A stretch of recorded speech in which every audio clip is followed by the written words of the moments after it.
I'm your host, Ryan Gable. The email to reach out to the show tonight is rdgable@yahoo.com. The website is www.tstradio.info. And it is Friday night. So for those of you who are listening only by audio, you should know that there is a video of this show. On YouTube, our page is TST Radio Official, and it is linked up on the website. Listeners like yourself have been so kind and so generous to the show in terms of downloading the episode, despite the fact that it is free. And by download, I mean in the archive with advertisements, that I've been able to continue doing the Friday night live video show. I think it's helped out the show a lot. I've actually had a little bit of fun with it, even though I'm not a big fan of video. And I know listeners have really enjoyed it. So thank you so much for supporting the Secret Teachings, so much for being here. For those of you who have bought a book, who have subscribed, etc. And for those of you who haven't, maybe you'll consider doing that after tonight's episode. You see the promo picture on the screen right now, or maybe you've seen it on social media, the mark of the spherical beast. And although this might look like a UFO show, and it is, it's a lot more than that. It's a UFO show. It's an AI show. It's a mark of the beast show. It's also a synchronicity show and a lot of other things. We have quite a bit to unpack. The show might even end up going a total of 3 hours this evening because there is so much to talk about. I spent last night before the show. You can see on the screen here, I have a little piece of paper. It's actually origami paper. I couldn't find any other paper in my apartment. So I grabbed this piece of origami paper and I started writing down the symbols that were seen on that spherical disc object, or that what turned out to be a sphere, a metallic sphere that crashed or intentionally landed in Colombia. It's called the Buga sphere. Some people are calling it the Columbia sphere. And it is very similar, as a matter of fact, to other objects, one of which that was found in Florida back in the 1970s. We're going to talk about all of that tonight, but I was writing down the symbols, which you can see here on this piece of paper, and I was trying to go through a number of different books on symbolism that I have. I have this was like $1, $2 bin book at an occult bookstore I'd picked up. It's just a big book of symbols, you can see. And then I have my trusty symbol dictionary. And I found a couple of symbols that related to what was on the sphere.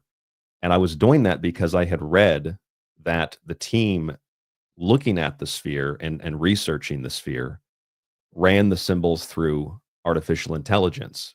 And what they found was kind of weird. What they found was a message that sounded like it came from some kind of like 1960s or 1970s UFO encounter. And it almost sounded too good to be true. And we have to understand that when you run something through AI, when there's a prompt for something, if you change a single word in the prompt, you change something in the prompt, it can change the answer that you get. So I actually I don't really like using any kind of AI, but I ran each one of the symbols through Grok. And Grok told me that each one of these individual symbols was a version of the astrological table, one of the symbols in the astrological table. I thought, well, that's interesting. They were kind of archaic versions of those astrological symbols. And then I also found a correlation between those symbols on the sphere and the symbols that I found in a number of symbol dictionaries, most of which relate to alchemy, breaking things down, solvet coagula, and putting things back together again. Now, I don't know what that means. It could just be coincidence. It could just be that's what I'm finding because those are the texts that I have. And it could be something about the prompt I put into Grok that gave me those symbols. But I wanted to begin the show tonight with that because I think it's important to point out that despite the fact some could translate these symbols according to the researchers. We'll get to all of that in detail. There are always other interpretations and translations, and whether this thing is real in the sense that it's not man-made or it's very man-made and it is a result of some kind of clever hoax, kind of like, remember those obelisks that popped up all over the world and people thought that they were alien? Of course, they definitely were not alien, but they reminded us of science fiction. They reminded us of a space odyssey. They reminded us of a lot of things that we've seen in movies and TV shows. It turned out that they were very human. And whether this sphere is very human or it's very alien, whatever the case is, there's clearly something of intelligence that went into thinking about the purpose of these symbols being astrological or alchemical, and how that relates in part to the message that it is sending. Whether aliens are telling us to live in harmony and not pollute the planet, or that's what we're thinking, and we're projecting that onto a extraterrestrial or other dimensional race or whatever the case might be. It is a very human way of thinking. And I have a hard time believing that if there's any kind of astrological or alchemical symbolism truly involved with this Buga Colombia sphere, that it has anything to do with aliens, because I doubt that extraterrestrials are going to have the same symbols, or are they going to have the same concepts of alchemy. So I think that that is a really important thing to start out with. I don't necessarily think that it's alien by any means. I think it's probably, once again, another one of these hoaxes, but a complex hoax. It could also be a hoax by governments. It certainly is much more realistic than those little twin aliens that were rolled out to the media down in Central America. Those were just a joke. This is a little bit more realistic, and there's a long history of these types of objects, as I will show you tonight on the show, including one in the 1970s in Florida. So that's the base subject matter, but we're going to expand on that because, as you can see in the show promo, there is another sphere involved, and the other sphere involved is called the orb, and it's very man-made, although maybe when we get to the real core of this sphere, it's not so man-made, because the people that made it, this isn't a joke, I'm not exaggerating, the people that made it, they act like aliens. And the people that made it are your Sam Altmans. Sam Altman has two different companies that were involved in making that object that you see called the orb. I will show you more of that object tonight, including an image of the orb in front of a Masonic black and white floor, which might have something to do with the imaging technology they were using to photograph it, or something to do with the physics tests or whatever, the optics tests, etc. Or it might be more symbolic.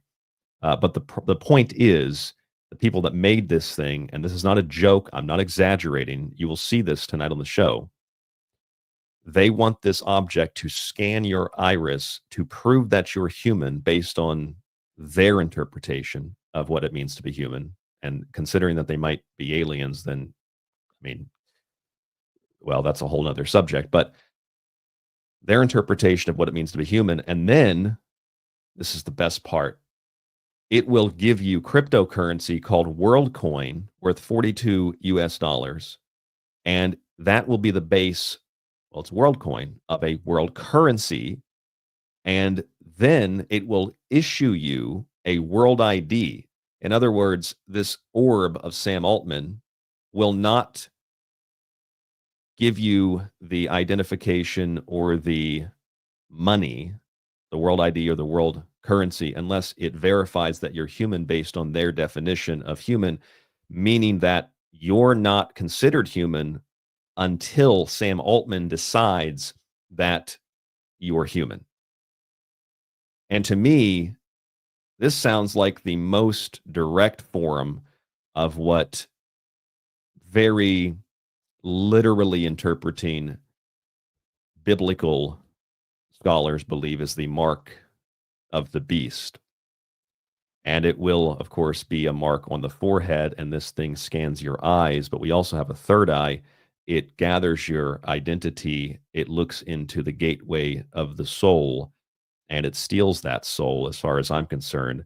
In fact, I think what it is an artificial all-seeing eye. It's an artificial all-seeing eye that takes your identity and that gives you a new identity. Like you're entering into the MIB or something. It burns off your fingerprints and you become a mystery, a shadow. Except this plugs you into their definition of what it means to be human. And that definition of what it means to be human includes getting rid of carbon, which we are carbon-based life forms. Well, of course, we have to get rid of carbon, right? Because carbon is deadly to the planet, they say. And we need green technology. And we cannot breathe or have kids or travel. Meanwhile, the artificial intelligence behind the orb, very human, maybe alien, behind the orb that you see on the right side of tonight's promo picture, and I'll show you the actual image of it. I mean, that is an actual image, but I'll show you the actual image that's just of the orb itself, not a promo picture I made. But they need hundreds of times more energy than we're using right now just to run these AI models within the next 5 to, well, it's about maybe 4 to 5 years by 2030. Some estimate even by 2028, they'll need a few hundred times more energy than we're using now. There isn't enough energy, so they want to use nuclear energy to finance energetically these. These are just the language models. These are just the models that they're training with information from the internet. That's how much energy it needs. To train a single model, it uses more energy, several times more energy than you use in your house as an American. And Americans, other than Chinese, use the most energy of anybody on planet Earth. And training one of these models uses more energy than you use in a year at your home. So we don't have enough energy for us, and we don't have enough space for us.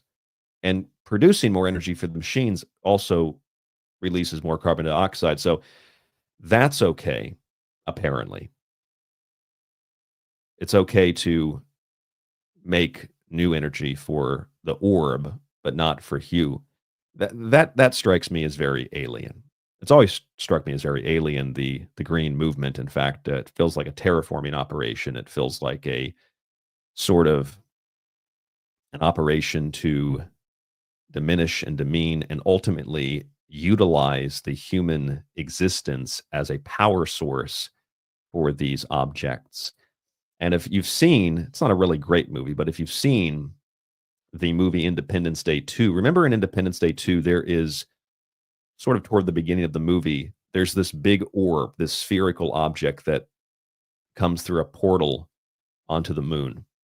And that spherical object turns out to be a collective consciousness of various different, I think there's various different alien groups, and it's organized and run by AI, and it's all of the knowledge of these civilizations that have been wiped out by the harvesters from the first Independence Day movie.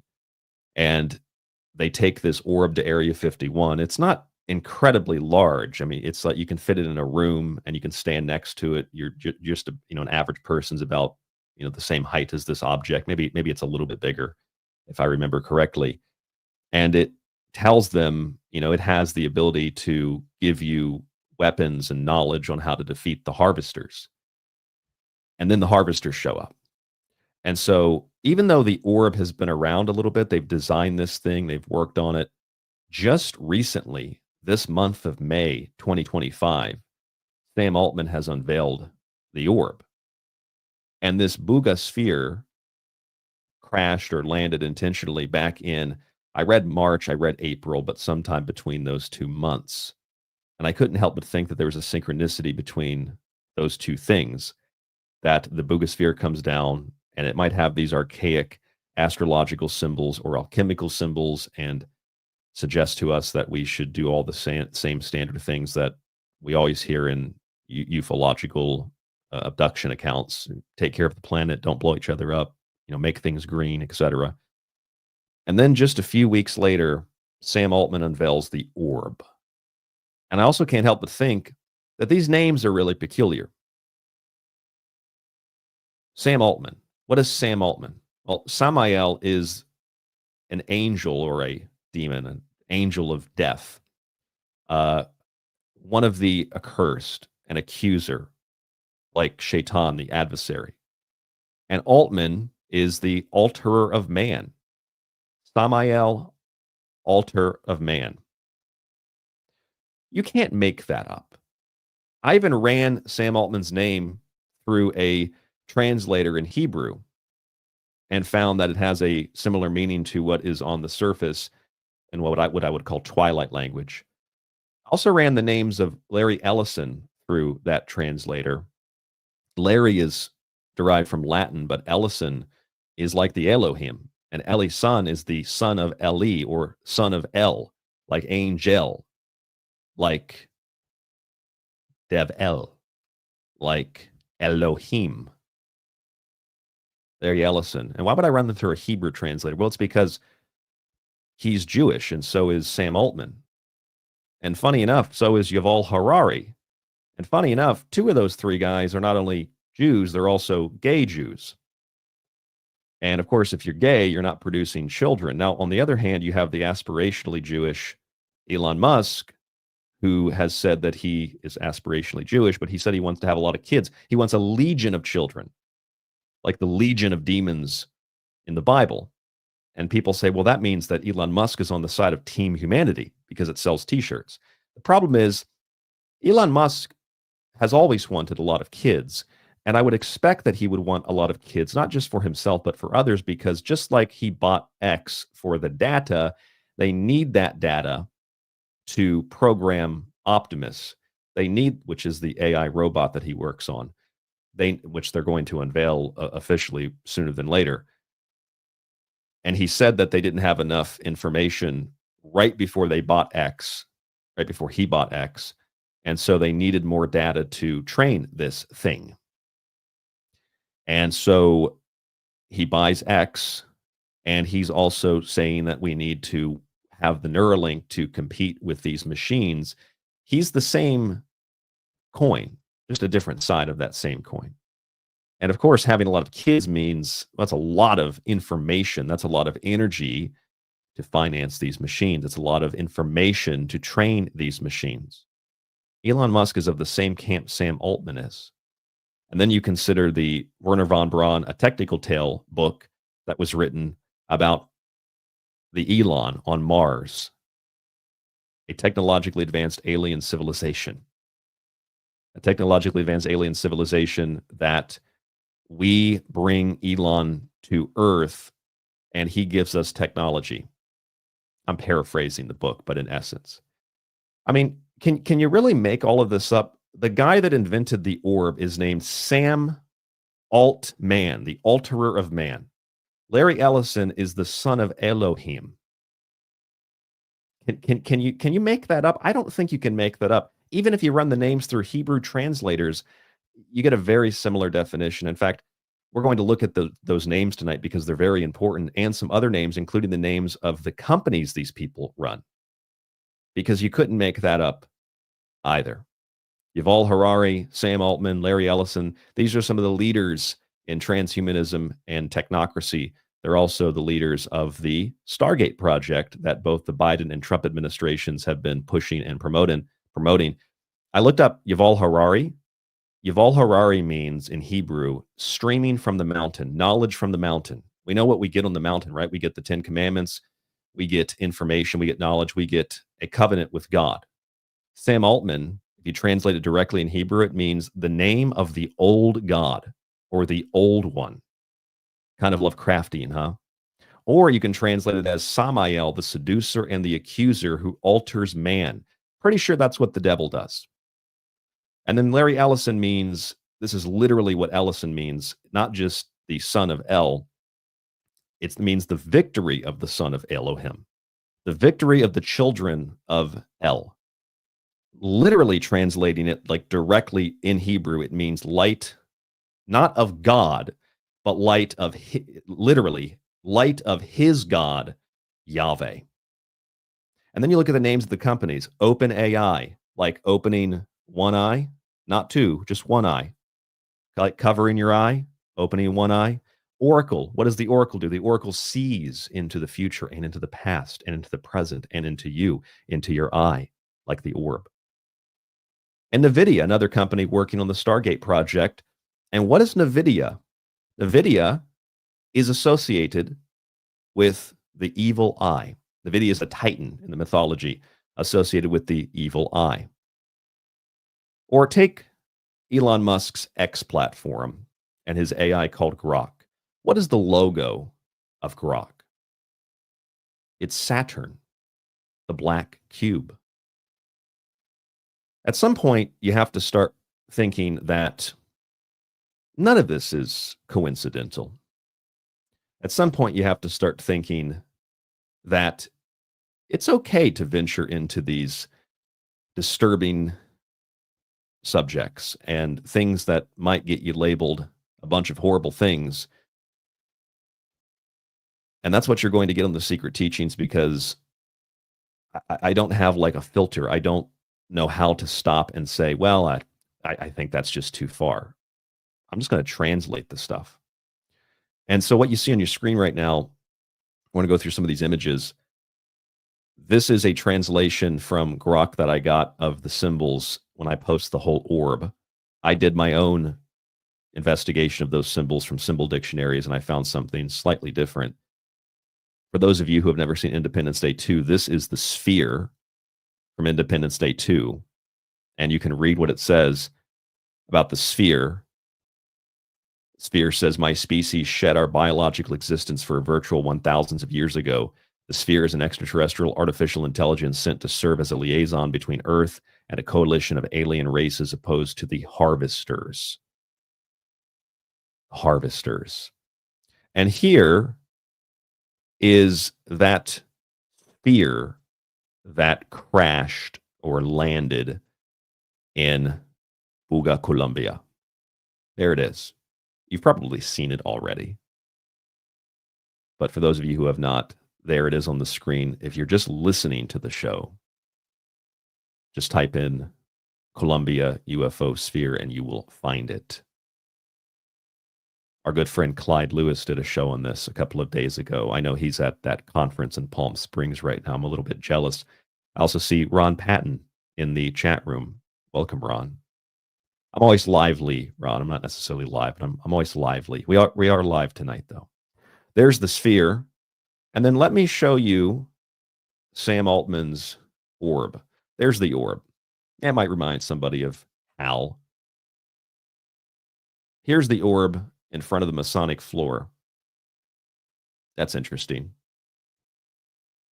For those of you who cannot see this, type in Sam Altman orb, and I will also share the Time magazine article with you on the show, and there is a link below in the lengthy description of the show with the Time magazine article that you can click on and see these images. And here is, oh, look at that. There's Grok. What is that? That is the Saturn symbol. That is the Saturn logo. And as most of you have seen before, this controversial image, on the left is Rabbi Shmuley with his Teflon black cube, and there is a Tengu in Japan wearing a black cube, holding a Torah no Maki, a Torah scroll, a Torah roll. And that demon steals children and does really bad things to them, like drinks their blood. And then here's the Muslims, because we're equal opportunists here on the Secret Teachings. And there's the Muslims 7 times walking around the black cube with the black rock in it. Here is Trump Towers with the black cube and the entrance of Trump Towers with the black cube. And then here's a whole bunch of companies all run by very, very powerful Jewish people that do not run the world, including Black Cube, including, well, here's Black Cube, the shadowy Israeli firm accused of trying to undermine the Iranian deal. Here is Blackstone. Here is Black Box AI. And of course, here is Black Rock. they all name the companies after the black box, the black cube, the black rock, the black stone, the black box. Now, once again, at some point, you have to acknowledge, you have to recognize that's not coincidental. And what is that black cube? What is that black box? What is that black stone? What does that mean? What does that represent? Well, it means Saturn. And what is Saturn? Well, Saturn is the architect of the universe. Now, Saturn is the old man, the man with the scythe who plants in us. It's an agricultural analogy or metaphor. It's the planting in us of seeds, seeds of our destruction. We're all going to die someday. That's not the devil per se. That's God's plan. We'll all die. All of us will die. Some sooner than later, some later than sooner. But within the construct of the universe and within the nature of reality, there are forces like Sam Altman and Larry Ellison and Yuval Harari and Elon Musk that wish to build an artificial world within the natural world. And they become a different kind of grand architect. Instead of drawing information and knowledge and wisdom from the ether, from God, from Kether, from the crown, from up here, and drawing it down into Malkuth, which is the bottom of the tree of life, they take things from Malkuth and they build downward instead of upward. Instead of reaching up to Kether, they reach further down into the abyss. And so when they promise you eternal, everlasting life, well, that's always a very tricky thing, isn't it? Because eternal, everlasting physical life means that you will have eternal, everlasting spiritual damnation in flesh and carnal desires that will be programmed and that will be run by a computer system. So your body might very much be alive, but you will be plugged into a system, maybe not the way you think. You're not going to be laying in a chair with wires plugged in necessarily, but all of your information, everything that makes you you, all of your energy gets funneled into powering these machines because they don't have enough energy to power them. I don't know if they're getting ideas from science fiction and they're getting ideas from movies like The Matrix, or if all of that is kind of an oracle into a future that we're building today, because they don't have enough energy for these things. And they're openly using all of our data and all of our communications, including this show right now, to train their systems. And they don't have enough. So they need more. So yeah, have more kids, says Elon Musk. They don't have enough information, enough data. So have more kids, keep talking, use as much social media, as much information as you can, just share it. Why? Because they need it to train these things. And then as they train these things, they need more energy as they develop bodies for them. And how do they get energy for that? Well, there's only so much nuclear power. They're not going to build millions of nuclear power plants. They're going to use us.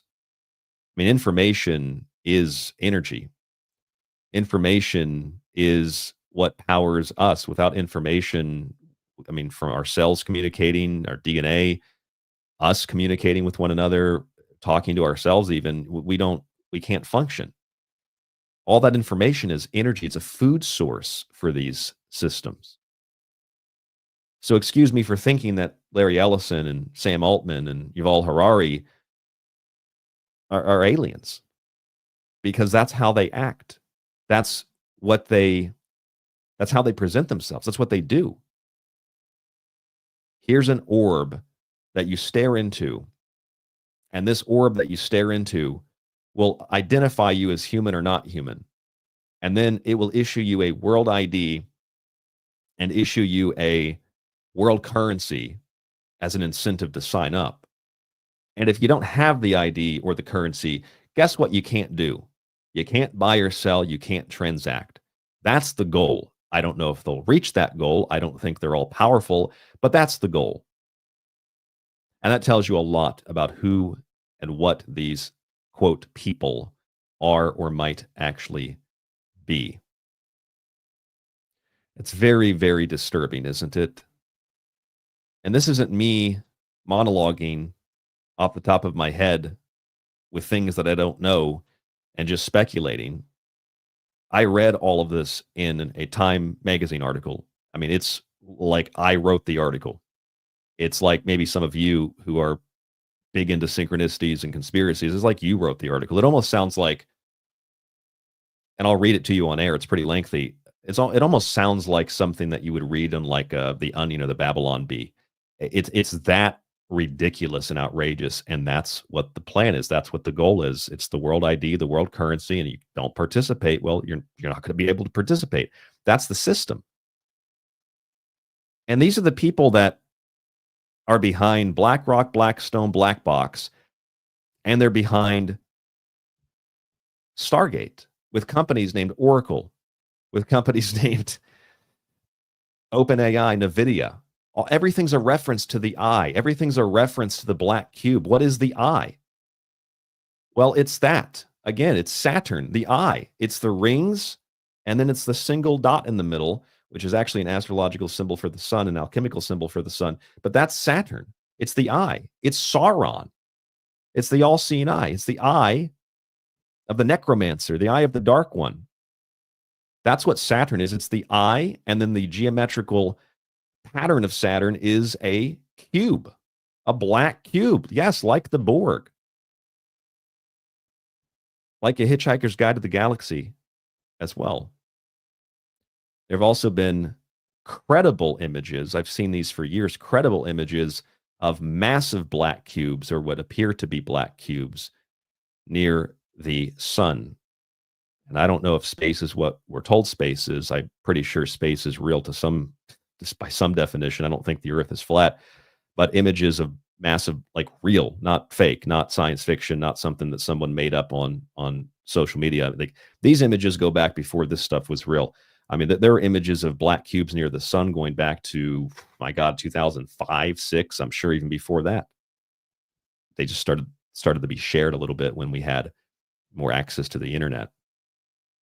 So that's the eye, and that's the black cube. So now you know why these people name their companies Black Cube, Black Box, Black Stone, Black Pebble.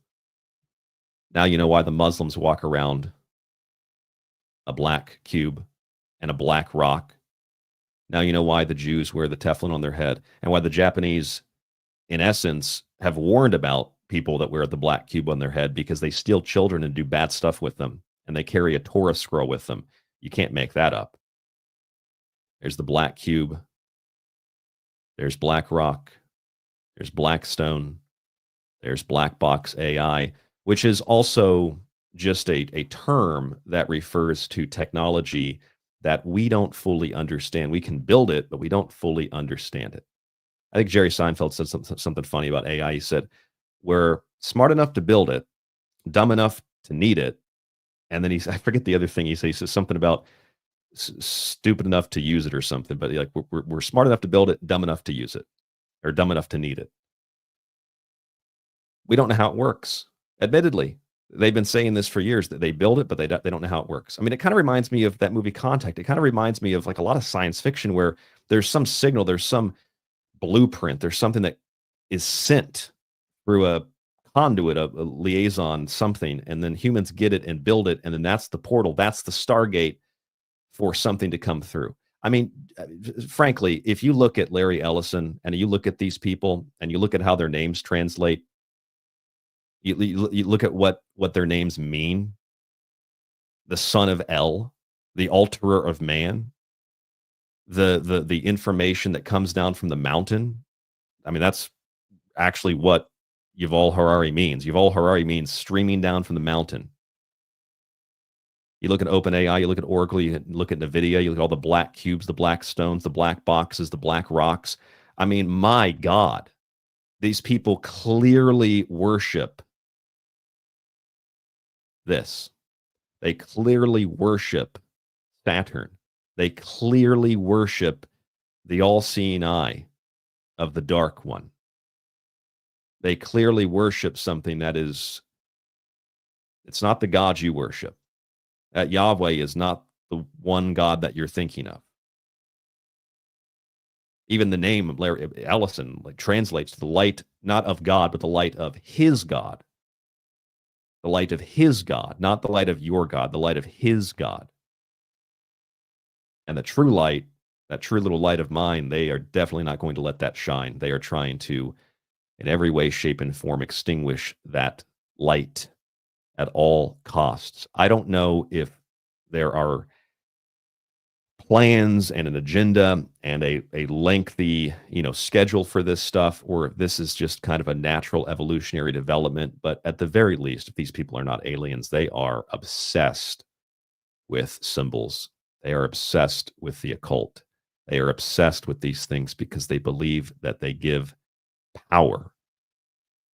And I think at the very least, even if it's just a belief, then obviously they derive some kind of power from that. 40 minutes into the show tonight, that's in essence an introduction into the overall subject matter tonight. I wanted to stop for a moment and just say hello to everybody in the chat room. I saw Ron jump in the chat. Bev is here. Flux is here. Huey is here. King Sweet is here. Most of these names I know. A couple people that are new. Of course, Mr. Squatch is here. I think Mr. Squatch was here last week as well. Our good friend Gary is here. Our good friend Joe is here as well. Hello. How do I pronounce this one? Shala Haska 2500 is here. Noka is here as well. Yes, Noka, I try to present things from a different perspective. Thank you for noticing that. Brady is here as well. Brady was asking Ron a question in the chat. I can't read runes, although there are some, well, I can read some runes. I can't translate that directly, but I know that there are some runes actually in relationship to the sphere, interestingly enough. And I have a list of runes here in this book too. That's very kind, Gary. I think I'm a teacher. I guess it's called The Secret Teachings. You'd assume that. More like an observer. Matthew is here. Matthew B is here. And, Leyland is here again. That name always creeps me out. I'm sorry, Leyland. I watched that TV show Evil. That guy creeps me out. Jello is here. And I think we have a bunch of other people too. Yeah, here we go. Only is here. I think it's a new listener, somebody that just finally tuned in the first time. Maybe they've been following us. Early Girl is here.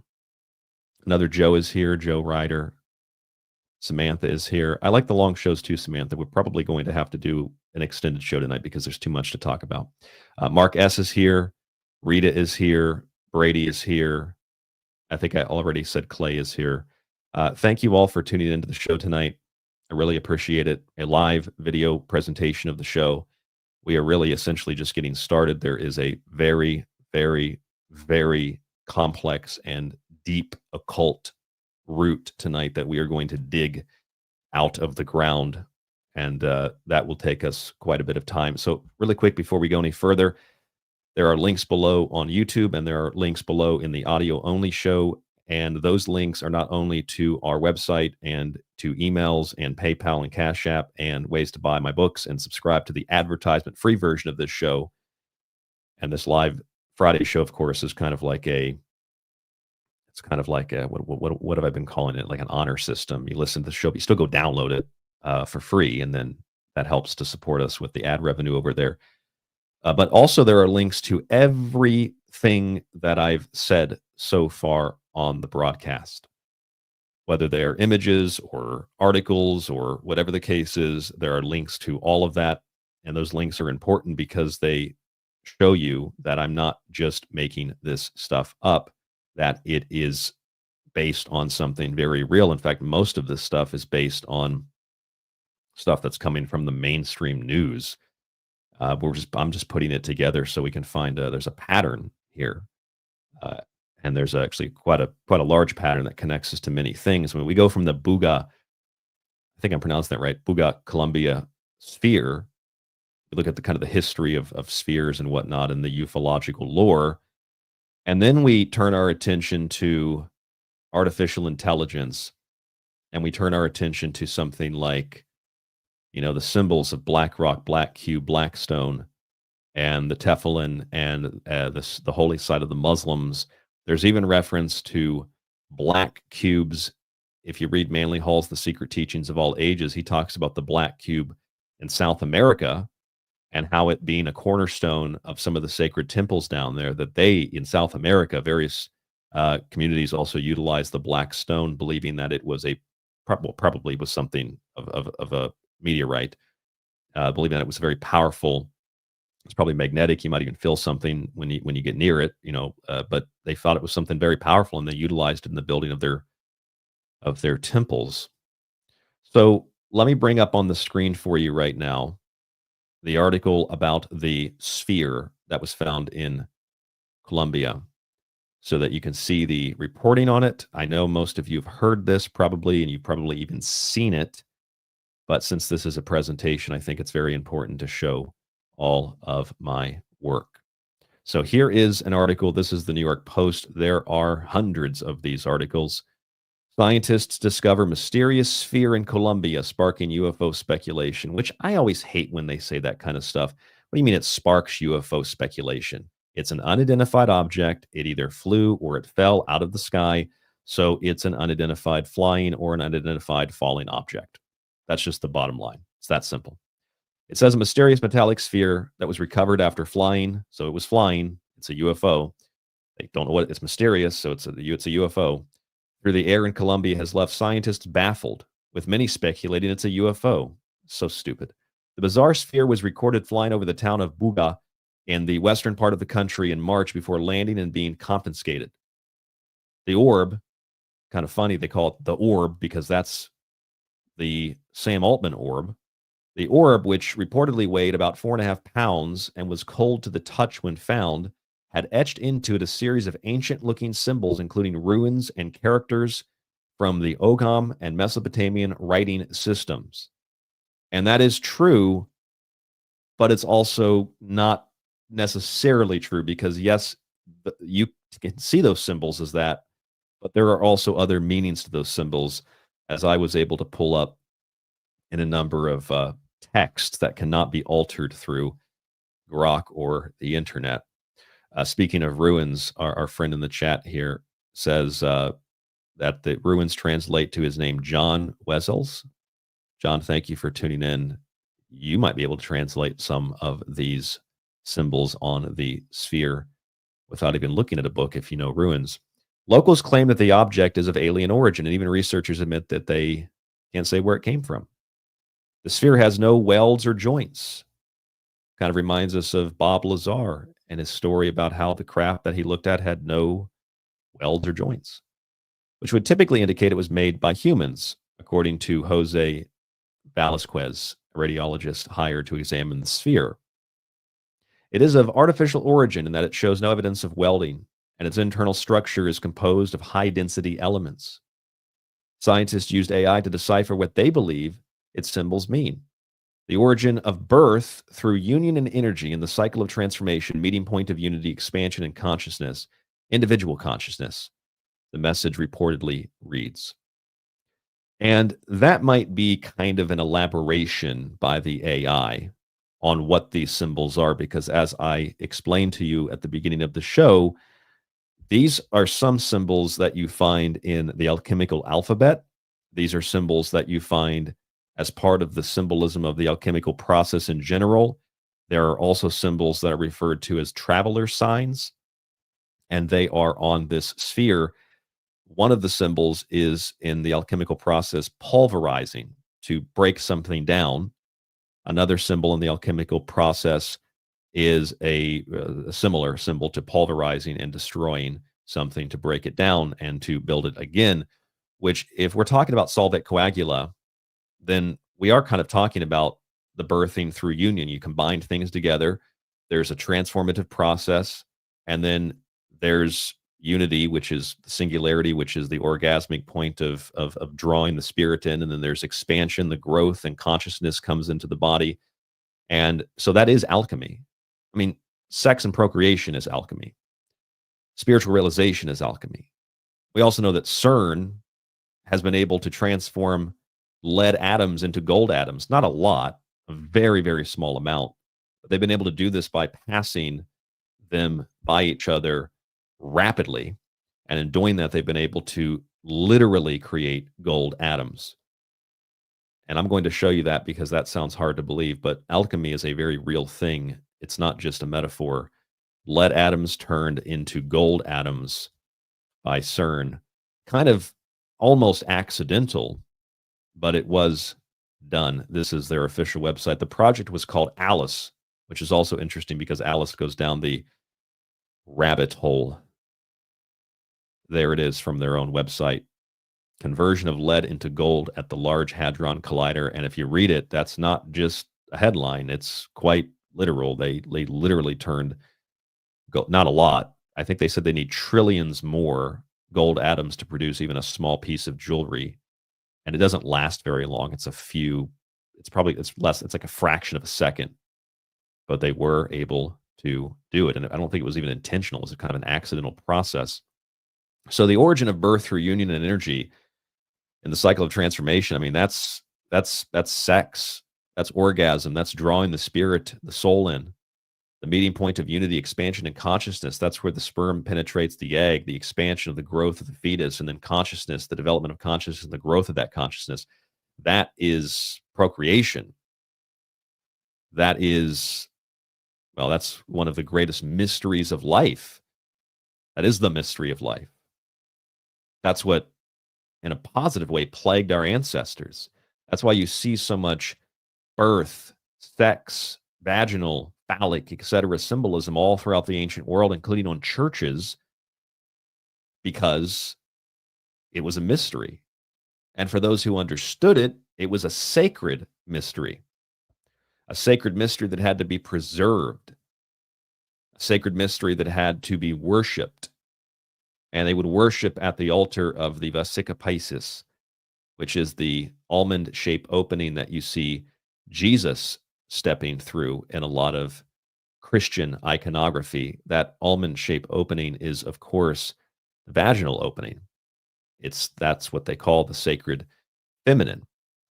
And you can see these really explicit images of females on sides of churches where they have their legs open and they're pulling their downstairs apart. It's a symbol of the regenerative process.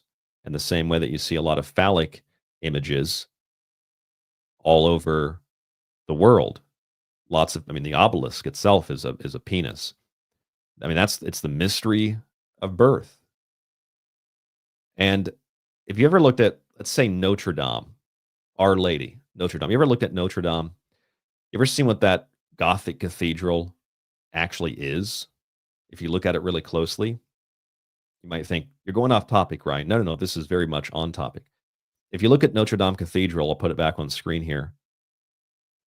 I don't know if you notice it right away, but what that is, and you'll find this built into a lot of structures, these are the legs, this here in the middle, so that for those of you just listening, the two, if you're looking at Notre Dame straight ahead, you have two columns, like the two towers. That's also wisdom and science, knowledge and science, or science and philosophy, beauty and strength. Now, those towers represent the legs. The central part, what they call the rose window, well, that, of course, is the rose that gives the initiates honey, part of the alchemical process, the Rosicrucian order. The rose is, of course, the feminine. And then the bottom part is the oval vaginal opening, and that's where the beehive, brotherhood, and that's where people go into the cathedral. So you go into the cathedral, the sunlight penetrates the rose window. The sunlight, of course, is the phallic symbol, and then it impregnates the congregation with the wisdom of God, knowledge, etc. And then after that seed is planted, it grows, and then you leave the church closer to God, and therefore you are born or reborn a son of God. And that's an open version of the more ancient traditions or practices of going into the temple and usually being given some sort of substance that puts you into an altered state of consciousness, so you traverse the other plane and you communicate with therianthropes and other characters, creatures, etc. And then you are born again, you are reborn, resurrected like Lazarus. Lazarus come forth, initiate come forth from the great sarcophagus, the great tomb. This was both in Africa, South America, Asia, all over the world. And now when you go to church, that's basically what you're doing. You're being reborn every time you leave the church. They built that directly into the church. That's the great mystery of life. That's the Vesica. That's the vaginal or the almond-shaped opening that you see Jesus walking through in a tremendous amount of Christian iconography, as you can see on your screen there. And that is kind of the origin of birth through union and energy in the cycle of transformation, the meeting point of unity, expansion, and consciousness, individual consciousness. That's reportedly what the AI translated this sphere to say. And that in and of itself is really interesting for a couple of different reasons. I don't think it's necessarily alien. Maybe it is, I don't know. But whatever it is, there's a lot of thought that went into it. And whatever the intention was behind that thought, it is encouraging us to transform. But maybe that transformation is not a good transformation, because in the same way that Elon Musk says he wants to have a legion of children, and we know that that's probably because, well, that's a lot of information to program and to plug into and energize his machines. Elon Musk wants to have kids because they're an energy source, wants to have kids because, well, they're going to energetically finance and run his systems. And if you're having a lot of kids for that reason, as opposed to bettering the world, as opposed to, I don't know, promoting humanity, instead of promoting humanity to ultimately energize and program machines, that's pretty demonic. That's pretty devilish. Maybe he's a good guy. I don't know. But I feel like there is this idea within the idea of birth and union and energy and transformation. Like, that all sounds good. But maybe it's more of a technocratic message. Maybe it's more of a have a lot of kids so that we can more quickly build this architecture, this structure, this body, this shell for this energy of the artificial all-seeing eye, the black cube, black stone, black pebble, black rock, God to inhabit. There's that possibility too. It's not necessarily a good form of transformation. And that's what we've been sold about artificial intelligence and, well, cyborg technology, even Neuralink, for example, merging with machines. We've been sold the idea that this is all good. This is the next step in human evolution. This is where we're heading. The next step is to merge with those machines. That's what we need to do. We need to merge with the machines in order to save ourselves from the machines. But the people building the machines, the people building the AI, are the ones telling us, well, since we build it, it's going to kill us. It's going to outpower us, so we need to merge with it. Sounds like a problem reaction solution to me. Sounds like some kind of con or scam to me. You know, I don't buy it. I don't trust Elon Musk. I don't trust Yuval Harari. I don't trust Sam Altman. It's always very convenient that these people can hide behind terms like anti-Semitism. When you say, well, look at these people that are running all of this. You're just saying that because they're Jews. No, I'm saying it because they're evil and because they act like aliens.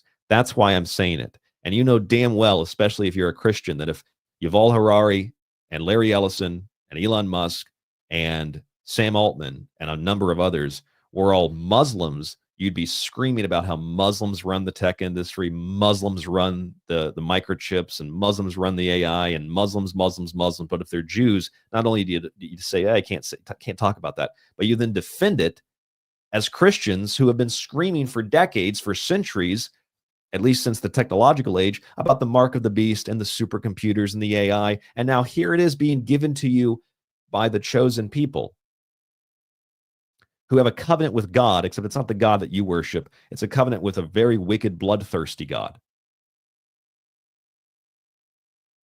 At least that's how I see it. And I'm open to other interpretations, but that's how I see it based on a lot of consideration. Back to the article from the New York Post, among many others. The research team studying the, maybe this is a typo because they said orb, now it says org, studying the org. The AI probably wrote this article.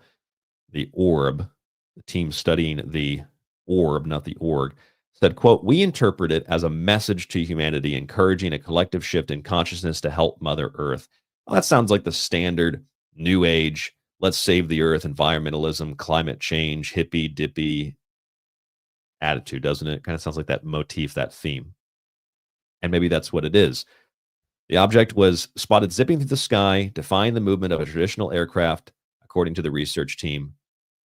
No official reports or scientific analyses have yet confirmed the claims that a metallic sphere fell over Buga, but multiple eyewitnesses reports have been made. So it's like UFOs and the object actually flying and falling out of the sky. It's recorded. There's multiple eyewitnesses that have nothing to gain and everything to lose. And they say, well, it sparks speculation of UFOs. Okay, well, what was it doing? Well, it's unidentified. It was flying through the air. Okay, well, what does that mean? Well, it means it might be a UFO. No, it means that's the definition of UFO. And then they say, well, there's no evidence of it actually falling out of the sky. Then there's a picture of it falling out of the sky. Well, that's not really what it is. Just on the surface, you can't even get to the symbols. You can't even get to the deeper thought because they confuse you with UFO and there's no evidence of it actually falling out of the sky. When there's a video and pictures and witnesses watching it fall out of the sky, it's not a UFO. Well, what is it? It's an unidentified object that fell out of the sky. Well, isn't that a UFO? Well, there's no evidence of that. That's where most people stop. And I guess if it works, why change it? Go back to the chat room here. Yes, if you build it, they will absolutely come. And that's what is happening. They're building something for something else to inhabit. And I think that they're terraforming the planet and terraforming our minds in the process. And I think it's a lot more than AI owning us. I think it's also us energizing and powering these systems, both with our information and also with how we. You ever seen Black Mirror, the episode where they have to ride on the bikes to power things? And they work in shifts and they get credits the more that they work on the bikes. That's basically what it is. Every time you get online, you click something, you type something. It's basically like hydroelectric power. You get this flow of water, this flow of current, this flow of currency that turns into electricity. That's basically what is happening when you're using a computer, when you get billions and billions and billions and billions of people using it, and you get Starlink connecting everybody together, and everybody can get on the internet, and everybody can look up anything at any time, and we're all clicking and typing and clicking and typing and downloading and uploading, and there's just so much of that happening. It's like hydroelectric power, except it's human. And it is the human element that is the energy for these systems. Maybe this orb, this sphere came to warn us, like the sphere in Independence Day. The harvesters are here. They're coming. Prepare. Or maybe the orb is here to convince us that the harvesters are actually the good guys. And we should just come together in unity and sing songs and collectively shift our consciousness to help Mother Earth. We've heard that over and over and over and over and over again, which makes me think that this is a very human thing. It makes me think that there's some relationship that this thing probably has to, well, certainly the archetype of the orb and the sphere and the spirit and the soul, but also the orb of Sam Altman, especially because they call this thing, I mean, obviously it's an orb, but they call this thing in the article the orb. They call it the orb. And then here is Sam Altman's orb. There is Sam Altman's orb. Here is Time Magazine, the orb, May 27th. The orb will see you now. So I don't know what you make of all that. I don't know what you think of all of that, but that concludes the second segment of tonight's show as we shift into hour number 2. And I want you to think about everything that we've said. You look at that sphere and you look at this orb, and this sphere, March, April of this year, this other orb, the one of Sam Altman, is late May. It's been in the works for a while, but late May. It has that synchronicity to Independence Day too, a little bit. And I'm not exactly sure, like if I can't give you a conclusive answer to all of this, but what I can tell you is something is not right about this, because things like this object fall out of the sky all the time. There's always pictures and videos, and very little of it, very, very little of it ever gets this kind of attention, which makes me think that there's something else to it. Maybe this is part of the disclosure process. Maybe this is part of the revelation that we're not alone. Except maybe we're not alone on planet Earth. Maybe there's a breakaway civilization or something that developed alongside of us. Maybe it lives inside the Earth, under the oceans. And maybe that is a very human thing. Maybe it's alien. I don't know. Maybe it's a very human thing, though, or something like humans. And it's here. And it's telling us it's here. I don't know. These are just different ideas. I have no idea. According to the research team of this sphere, of this orb, this object had a denser outer layer close to the density of human bone. X-rays also revealed 18 small dots within the orb arranged in a pattern.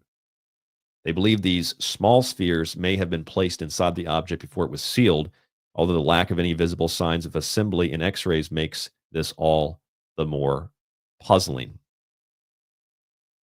There is the inside of the object. In fact, when you look at it, you know what it reminds me of? It kind of reminds me of, let me pull this up and show it to you in real time here. It kind of reminds me of the storm on Saturn. It's kind of glancing at it. Doesn't it kind of remind you of that hexagon storm on Saturn? Kind of reminds me of that. Look at that. Oh, that's really creepy. There's the storm on Saturn, and there's what's inside the orb. I'm not saying that's the same thing. I mean, it has, let's see, it has 1, 2, 3, 4, 5, 6, probably 7, or probably has 8 sides. But it kind of reminds me of that. Maybe, I don't know, a little bit. That's doubly creepy, especially considering the black rock, black cube, black pebble, black stone, Oracle, OpenAI, NVIDIA symbolism that we've talked about so far. So that is what they found inside of the orb. They say, obviously, we don't know the composition or how it was manufactured, but it appears to be an object intentionally built to house these small metallic components internally. So that's what we get. Julia Mossbridge of the University of San Diego Department of Physics and Biophysics dismissed the notion it's of alien origin, saying it looks to me like a really cool art project. What, a really cool art project that modern scientists can't figure out what it is? A modern art project that modern scientists in laboratories with advanced equipment can't figure out how it was built? What, is some kid down in Colombia make an art project that scientists can't figure out how they build it? It's just like a genius kid. The kinds of explanations these people give. It's not a UFO. Well, what was it doing? It was mysterious. We don't know what it is. It was flying, but there's no proof of it actually flying. Well, here's a video of it flying. Well, that's not what it's actually falling. Well, but it was in the air. Yes. Well, was it flying? No. Was it falling? Well, we're not sure. Maybe nobody actually saw it. Well, we have witnesses. Oh, well, yeah, we have witnesses. Okay, but the video's not real. Okay, but it's just a circle. Every time it's a circle. It's a circle jerk. Every one of these cases is just like this. It's the same kind of nonsense. And then they say, oh, it's a really cool art project. Look, Julia Mossbridge, she doesn't know what the hell this thing is. So her explanation is, oh, it's just an art project. These people are just classless. Just, I want to say some really bad words, but I'll try to keep it clean. It's just, it's disgusting. And this is what the scientific community is. And hey, maybe since that is the case, maybe it is an art project, because the scientific community is so arrogant and so egotistic and narcissistic and Machiavellian and just so psychotic and so self-absorbed that even if they could break the thing apart and figure out that it was human, if they don't understand how it works, they would just call it junk DNA. Even if you had a video of some kid making this thing, some genius kid in Colombia assuming it came from Colombia, making this, they'd still say, no, that's not true because they can't do it. It's just like the pyramids in Egypt or anywhere else in the world. We can't build them directly today with the modern technology we have necessarily, so it must not have been built by aliens. It must not have been built by just primitive people using stones and tools because we can't do it today, so that makes sense. It's so ridiculous. It's so outrageous. It's so preposterous. Or what was that Seinfeld lawyer for Kramer? It's outrageous. It's egregious. It's preposterous. I forget the exact quote. Welcome to Patrick in the chat room. Patrick, thank you for tuning into the show. Everything about this, he says, appears to be something our masters want us to see and think about. Yeah, depending on how you define masters, I get the concept of what you're saying, Patrick. That is kind of what it feels like. Somebody wants you to see this. Somebody wants you to talk about this. Somebody wants you to discuss this while they simultaneously mock it and criticize it. And, oh, it's silly. It's stupid. I don't know. I'm just giving you the information that I've come up with tonight. It does kind of look like that Saturn storm, which is, of course, the hexagon, which is the hexagram, which is the six-pointed star, which is not a Jewish symbol. Six-pointed star is an alchemical symbol. It represents the merger of the elements, earth, air, water, and fire. And if you look up the elements, I can show you an easy way to remember how the elements can be remembered. Here's the hexagram. And if we look at the elements, it's here's a good representation. Very easy to remember this. So on your screen, you can see this, but for listeners only listening audio, that's kind of a silly way to say it. For people only listening audio, if you're listening audio, obviously you're listening audio. For those of you listening only on the MP3 side of things, let's say, a regular triangle, that's fire, that's phallic, so that burns upward. That's the phallus. Water is the chalice, so water is like a cup. You hold water in a cup. That's fire and water. Very easy to remember. Or something like, and actually this, hold on a second, this might not be the best representation. This is a better representation here. For air is a fire triangle, same triangle as fire. See here, same exact symbol. And then the line is at the top, so air is above. And then you see the last symbol here, which is earth. And so it's the water, it's the chalice, and then it has a line at the bottom because earth is below. It's a really easy way to remember fire, earth, air, and water. But when you combine them together, look at this, the chalice within the hexagram, and there's a line here at the bottom. So there's water and earth, and then here's the phallus, fire, and then here's a line here at the top. That line here at the top is air. So you get all the elements within that hexagram. That's why Saturn is the grand architect of the universe, the geometrical designer of the universe. That's why you'll sometimes see God as an architect in art. God designs the world. The William Blake painting, for example, or the image of Jesus as the architect tracing out the world with a compass. And these are Masonic symbols because the compass and the square represent the square of the body and the square of the world, like the cube. And the circle created by the compass is the spirit. And that symbol of the spirit and the soul is the spherical motif. In psychology and philosophy, in occultism, the spirit is always an orb. It's always a sphere. It's always a ball. For those of you who are fans of Charles Fort, you might know this too. Things, or read Carl Jung, things that come down from the heavens often are in the shape of teardrops or orbs or spheres. They're seen as maybe the tears or the sweat of God or the angels or something that is being given to man from God or the gods above. And whatever that thing is that's coming down to earth, it is a blessing. like the sunlight that comes down to earth. It's a blessing. It is the Son of God. It bathes us in light and warmth. It nurtures. It cares for. It penetrates the earth. And as it penetrates the earth, it impregnates the earth. And 9 months after that sun illuminates from the winter, we get the harvest. And then we harvest that wheat and we leave a little bit of wheat. And then we turn that into bread and we eat the body of the God left in the wheat, like the body of the God in the tree, or the spirit of the God in the tree. And then we drink the wine from the grapes on the vine. That's the water. That's the sunlight. And that's the alchemical transformation of water into wine, lead into gold. There's an infernal transformation happening, though, and that transformation is the transformation of man into not even machine, but man into the energy, so that we have eternal life on this planet and we extinguish the eternal burning flame forever in the spirit realm. And that's where we're heading. That's the goal of these technocrats and these, well, quite frankly, I'm pretty sure that they're probably aliens or something. That seems to be really the only conclusion that I can come to. Julia Mossbridge, the woman that says, oh, it's probably just an art project, said, if an artist is doing this, why is that? Good question, Julia. Well, I think it's partly the same reason. It's because we're learning that we don't understand what's in our skies or our waters, and there's something going on that's essentially bigger than us. Well, yeah, of course, there's always something going on bigger than us. There's always bigger fish. There's always something bigger than us. I'm not sure what her personal beliefs are, but I don't really think it's an art project.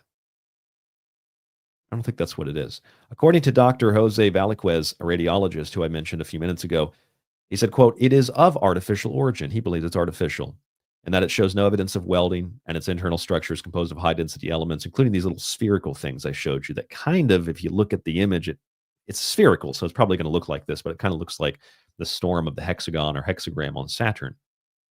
One of the men who found the sphere, named Jose, felt sick for days after touching the orb. He said this, when I poured water on it, it started to smoke, and the water vaporized instantly.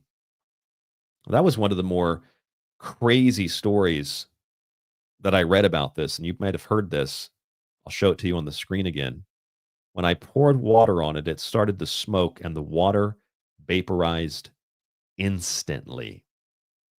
That's kind of creepy. But let me get to another point here that I think is important. And I think we can reference a listener named Brady in the chat. He says, Ryan, was it seen floating around the sky, or was that just fake video? That's a good question, because people saw it. Maybe the video's real, maybe the video's fake. I don't know. But whether it's real or fake, I wanted to address kind of the idea, the theme of what Brady is saying here. It's really important. Because when I read this, I started thinking, well, what we have here is a really old story. And it's rooted in both collective mythology and UFO legend. Think about this. The Roswell incident, the Kecksburg crash, Rendlesham Forest, different parts of the U.S., different parts of the world. And Roswell, Kecksburg, and Rendlesham, three of the most famous stories, certainly Roswell and Rendlesham. The lore of these stories maintains a very similar motif. Roswell, reportedly, multiple craft actually, but initially the reports are one craft and there's these weird symbols on it that they later said was like tape from a dollar store or something like that. Then there's Kecksburg. You've probably seen Kecksburg. It looks like Diglaka. It looks like a beehive, and it has these symbols on it. You look at Rendlesham. Some of the guys that went up to the object, one of them touched it, symbols on it. Also, Roswell famously had a metal that couldn't be altered and had these kind of semi-mystical magical powers, right? Think about this. This object falls out of the sky in Buga, Colombia. You pour water on it. The water sort of vaporizes. They felt sick after touching it. That's another story we've heard.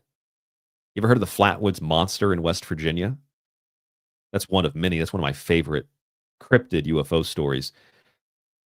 reportedly, at least in the lore, I don't know if it's actually true, but in the lore, the dog and the people, the kids, and some of the older people, some of the adults that went to find this thing that crashed in the woods, the military actually did show up on the scene. They said, oh, it was a satellite or something. But they said it chased them through the woods, the people that saw it. They said it released this kind of smog or this weird smell. There was like goo on the ground, and there's this weird smell. And reportedly, the dog got sick and died. I don't think that that's true, but it's part of the lore. And what is one of the core reasoning of countless UFO abductions and alien interactions? Well, it's warnings over pollution and environmentalism from Africa to Betty and Barney Hill and everything in between. So, in other words, Roswell, Kecksburg, and Rendlesham have mysterious symbols, just like the Buga sphere. Roswell has metal that can't be altered, has mystical powers, just like the metal of the sphere, according to Jose, who got really sick, poured water on it, it started to smoke, the water vaporized instantly. He got sick, like the story of the Flatwoods Monster. And what do they say that the aliens or the humans, the art project, or whatever this is, what do they say it's trying to tell us? The same exact thing that you've heard in ufological lore for decades, actually for over a century. It wants to help us expand our consciousness and individual consciousness, but to expand, to unify, to have more consciousness. In other words, it's the same ufological narrative and the same ufological motif over and over and over and over and over and over again, which could mean a lot of things. It could mean that there's something of an intelligence behind it, and it's similar to our intelligence, and we shouldn't kill ourselves, and we shouldn't blow up the world, and we should take care of the environment. Or it's a projection of the unconscious and subconscious fears that we have that we're destroying the planet. Maybe that's because of what we're told or because of personal actions that we do, and then we don't let anybody else know that we do bad things, like we throw out a lot of food, or we just leave the water running or leave the lights on. And that probably has something to do with the pop culture aspect of taking care of things, environmentalism, conservatism, which I'm all for that. But I'm thinking it's like some unconscious, subconscious fear that we have. We project onto these beings. Maybe there are beings. Maybe they're visiting Earth. Maybe they're communicating with us, but we're projecting on them what we want from them. We want them to save us from ourselves because we don't want to take responsibility for these things. That's a possibility. Maybe it's real. Maybe we're projecting these things, or maybe the whole thing is just a story. It's narrative.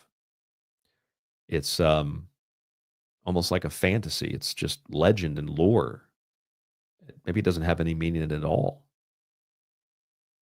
Derek is here, the Night Stalker. Most of you know Derek. Derek says the AI translation mixed with the Tesseract talk mixed with the, yeah, that's true, the Tatva symbols and stuff got me thinking it's like a quantum arc or some type of cosmic seed from another realm. And yeah, interesting. I don't know if you're just joining us, Derek, but we were talking a little bit ago about, well, again, what this object supposedly says based on what AI found it to say. And we were talking about the sacred union, the sacred marriage, the sacred symbolism of the masculine and feminine and the production of a third, the Trinity, the Father, the Mother, and the Child. And that is the mystery of life, which requires the seed of man, the seed that's also planted in each one of us that Saturn plants, and then Saturn cuts us down with the scythe as the Grim Reaper or death when we approach our final moments. And that seed from somewhere else is a very powerful motif that I think, regardless of what this thing is, where it came from, I think the seed idea is certainly relevant to all of the different interpretations. Because even if there's nothing more than just human intelligence behind it, it still plants a much more acceptable seed now that we live in a world where Congress is officially openly talking about UFOs, at least say kind of talking about UFOs. And where we have, quote, whistleblowers that are being taken seriously, and it's not just something you hear on Art Bell. So, I mean, it does plant a seed that something is here, something is happening, kind of like with what this woman, this Dr. Mossbridge said, something's happening in our skies, in our waters. There's something going on that's essentially bigger than us. I mean, that's That's kind of an understatement, an obvious understatement. But yeah, the seed motif is very, very relevant to all of this. And so is the tesseract. We've talked about this before on the show. This idea of this four-dimensional geometrical shape, the hypercube, the eight. What is it composed of? Like 8 cells. It's used. It's a real thing. It's used in mathematics. It's used in computer science. It's something I don't fully understand. But if you look at it in terms of pop culture and in terms of movies, you find that in Marvel. You find it in Transformers. It's the thing that brings life. It's the thing that brings us a form of intelligence or consciousness. So that's a really powerful element to this as well. And where they get those ideas from are clearly part of the same occult history. I don't think, we've talked about this on the show many times before too. I'm trying not to go in too many directions, but the people like Jack Kirby and Alan Moore, who openly worships Glykon, the snake god of Rome. These people are obsessed with this kind of occultism. And I guess if I was a Hollywood writer, I'd probably draw from my knowledge of this stuff as well and put that into the shows, into the movies. Maybe it is a kind of arc, like Derek said. Maybe it is a kind of arc. Anybody's interpretation is I think most interpretations are, relatively speaking, valid. So if you have an interpretation, put that in the chat room and I'll put it on the screen. I'll try to put it on the screen if I see it come up fast enough. We got a lot of people in the chat. Thank you for just joining us. If you're tuning in now, I see some new people coming into the stream. If you are listening in the Spreaker, Apple, Spotify archive only, thank you for tuning in. There is a video of tonight's show on YouTube. I see Moose Girl is here. Moose says, do you think it could be interdimensional? I suppose it could be. In fact, it's probably more likely that it might be an interdimensional object. More likely based on our assumptions of space and travel and all that kind of stuff. Or it could be like Independence Day 2, which I was talking about earlier. I don't know if, Derek, you heard this, but I was actually thinking of you, Derek, when I was putting together tonight's show, because if you watch Independence Day 2, the big sphere at the very beginning that comes through a portal, like a dimensional gateway, and that opens up near the moon, and it comes to Earth to warn us that the harvesters are coming. And it appears right before the harvesters arrive. It's a collective artificial intelligence, a collective of information, of knowledge from these different civilizations that have been all but wiped out by the harvesters. And it comes to warn us that they're coming. They end up taking it to Area 51. Well, actually, I think they shoot it first. This is the screenshot from the movie. They shoot it. This big orb comes down to Earth, and there it is, big sphere. And it tells us it has the technology to help us defeat the harvesters. They've learned and they built weapons and they can defeat it. And they're kind of on the run from these harvester aliens that want to come and harvest everything from Earth, all the resources, etc. And it's just kind of weird that the Buga sphere pops up in Colombia in March, April, and then a few weeks later, Samael, the alterer of man, unveils his orb. The timeline to this stuff and the synchronicity between movies like that are just really, really weird, and I can never get over stuff like this. So I was thinking of you, Derek, when I put this together, because I thought he would probably find this really interesting. There's probably so many other connections, but I hear people talk about the Tesseract, and I was thinking, I know that there was another movie, and then I looked up, it's Independence Day, which wasn't really a good movie, the second one. There's also that, I think it's Michael Crichton wrote the story, The Sphere, and it's really a human spaceship. It's not, they thought it was alien at the bottom of the ocean. It's really humans, and there's like portals and time travel and all of that. So the sphere motif is popular in ufology. If you go back to the Foo Fighters, of course, back in World War II, the ghost rockets, things that were kind of etheric. And then you have the stories in Schweinfurt, Germany, of these etheric discs that made contact with planes but didn't actually do any damage. And so that kind of makes me think that a lot of this stuff has been like an egregore, a thought form manifested. It's like an alien egregore.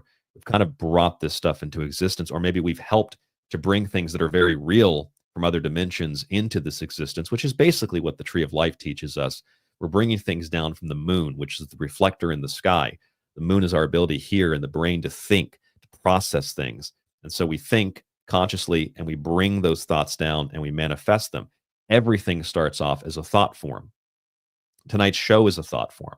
I thought about it. I put the promo picture together. I set up the stream. I put out the promotions to social media. I wrote a little tiny bit of information down so that I had some, main subjects to touch on. That's a thought form. And that started off as a seed here. And we drew that. I drew that down. We all draw it down. We draw it down from the moon, the great reflector in the sky. And that moon is Jehovah. That's God. That's Jehovah. We draw that information, that knowledge, that wisdom down from God. Okay, so we're 90 minutes into the show, and we're definitely going to do a third hour tonight because there's just too much to discuss. You're welcome, Moose, for answering your question. If you have any other questions, please put them in the chat. I'm going to scroll through the chat room here. Oh, yeah, Derek, definitely. I was going to mention the Vegas sphere. Kind of forgot about that because we know that was made by humans. But that is that's a very weird thing. It's almost like, what's the name of that hockey arena up in Seattle for the Seattle Kraken? Climate Pledge Arena. Climate Pledge, it's almost like an altar. They built Climate Pledge Arena, which is in Bill Gates' city, and not too far from one of his foundational headquarters, I think. They built it initially around the time of COVID, where you had to have a mask and you had to have a vaccine passport to get in. They initially had that as a policy, and then they stripped that policy away. But they built it around the Kraken. So there's like this Kraken Cthulhu sea monster in the middle, and there's this big altar. Remember the Japanese built that weird squid thing with the COVID money? There's this big altar around the Kraken, and it's a really cool arena. The whole arena's got that kind of imagery. And it's up there in Seattle. It's right where Bezos, who's one of the big sponsors of it, Amazon is. But it's supposed to be about climate. So they take like the water from rain that hits the roof and they turn that into the ice. That's kind of cool. They don't have plastic cups. There's no paper towels in the bathroom. It's all green, energy efficient. They don't have, energy efficient, quote unquote. And they don't have, I don't think they take cash. Everything's digital. At least that's initially what was reported. So what we're looking at here is a kind of like an altar, and I think that maybe that's the same situation with the sphere in Vegas. It's kind of like an altar of some sort, the all-seeing eye, which I think there's a lot of people that have made fake images of that, but I think that they had one with a big all-seeing eye at one point. So yeah, like the Vegas sphere as well. But this is a common motif, like I said. It's a big motif in ufology. It is a big motif in just in occultism in general, because the sphere is a symbol of the soul. It's a symbol of the spirit. And that symbol of the soul and the spirit traditionally, historically, has been seen floating around in the air, sometimes crashing down to the earth. I mean, that's the original UFO story, the story of Ra's sun barge. It moves through the sky from east to west. It appears, and then it just as quickly disappears. It crashes, and we gather the pieces of that sun disk, and we preserve them, and we hold on to them because they give us life, they give us light, they give us love, they give us crops, they give us sustenance and nutrition, they give us everything that we need to live. But that sun barge is the sun disk. It's a disk that crosses the sky and crashes. The entire Roswell story is embedded within the Osiris story. It's embedded within the Ra story. It's embedded within these mythologies. And whether or not these are real things that happen, like the Buga sphere or the Roswell crash or Rendlesham, it's clearly something real. But if they're real in the sense that they're like aliens or other dimensions or something to that effect, regardless of whatever the case is, we are pulling from our understanding of symbols and mythology, and I think applying that to these things when we see them and when they happen. Because we can only relate to things that we understand and things that we know. So that's why we say, oh, that's the Tesseract. We say, oh, that's Independence Day too, because we've seen this before. In fact, when the first Independence Day came out, it was a few months later, within a year, and you had the Phoenix Lights, first major, one of the most documented and well-known UFO sightings ever. The Phoenix Light lights that were actually over multiple states in the American Southwest as a city-sized spaceship, just like the movie. Did it manifest? Did we manifest that? Did we bring that into existence? I don't know. It's all up for discussion and up for debate. Okay, so let's shift gears just a little bit, and let's talk a little bit more about the artificial intelligence aspect of this as it relates to the development and the transformation of what the scientists believe the sphere actually says. So the spherical shape of the Buga object is an archetypical UFO, and it's an archetypical symbol of the soul. Prior to reports of flying saucers, we had the Foo Fighters, the balls of light, we had the ghost rockets, these etheric elongated rockets, and we had a handful of etheric discs. These images are related to, in some way, the very archaic and esoteric concept of an individualized soul existing separate from the world soul, because the world has a soul and we have individual souls. Carl Jung writes this. He says, the individual soul was thought to be of heavenly origin, a particle of the world soul, and hence a microcosm, a reflection of the macrocosm. In other words, the world soul is a big sphere orb, and then we are little tiny spheres and orbs that come off of it. That's the classic UFO motif, isn't it? The big mothership, even in Independence Day, and then the little ships that come off of it. That's how the soul has always been described. As a matter of fact, when I was in Utah a couple of years ago, I stayed at a campground right outside the entrance to Monument Valley, and I saw spherical orbs that were floating around on the buttes. And I asked the next morning, without implying what I was, like Fox Mulder does sometimes in the TV show, The X-Files, he kind of doesn't really imply. He just asks, like, oh, have you ever heard of this before? Instead of saying, this is what I saw, tell me it's true. I asked the guy, I was like, have you ever seen anything weird out here at night? And he turned around and he said, yeah, right there on that butte, with little golden, yellow, white lights, and we've seen them for generations. He said, my family's from here. We've had this land for I don't know how many generations it was, and we've seen them for a long time. And I said, what do you think they are? I saw them last night. And he said, we think that they're our ancestors. We think that they're, spirits. Well, again, big, spherical, spiritual world soul orb, and then little tiny spherical individual souls that come off of it.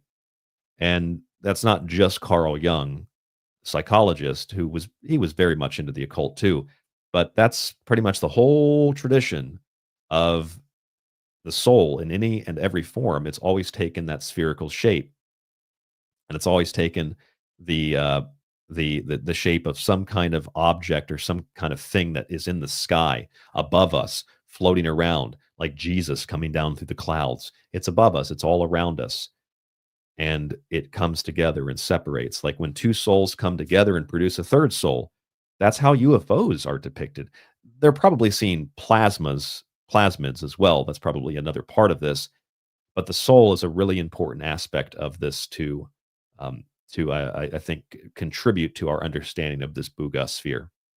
And such an idea, effectively, at the very least, warrants consideration when addressing the lens-shaped form of UFOs, or the teardrop-shaped form of UFOs, and how these things are, even, let's say, if they're not shaped like that physically, if they're physical things, we kind of shape them like that because that's all we understand.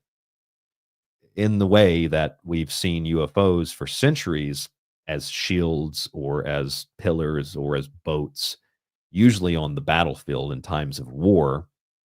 We see these things because of high stress and because of anxiety and tension and, oh my God, I could die at any moment. And interesting thing is, just a few weeks ago, there was a story about that. Footage of UFOs over conflict zones seen for the first time. It's not seen for the first time, maybe video footage of it officially. But this is in Ukraine. This is in Gaza. This is natural disasters. This is man-made disasters from the Fukushima Daiichi power plant to Chernobyl. Some people even saw flying saucers on 9/11 in New York.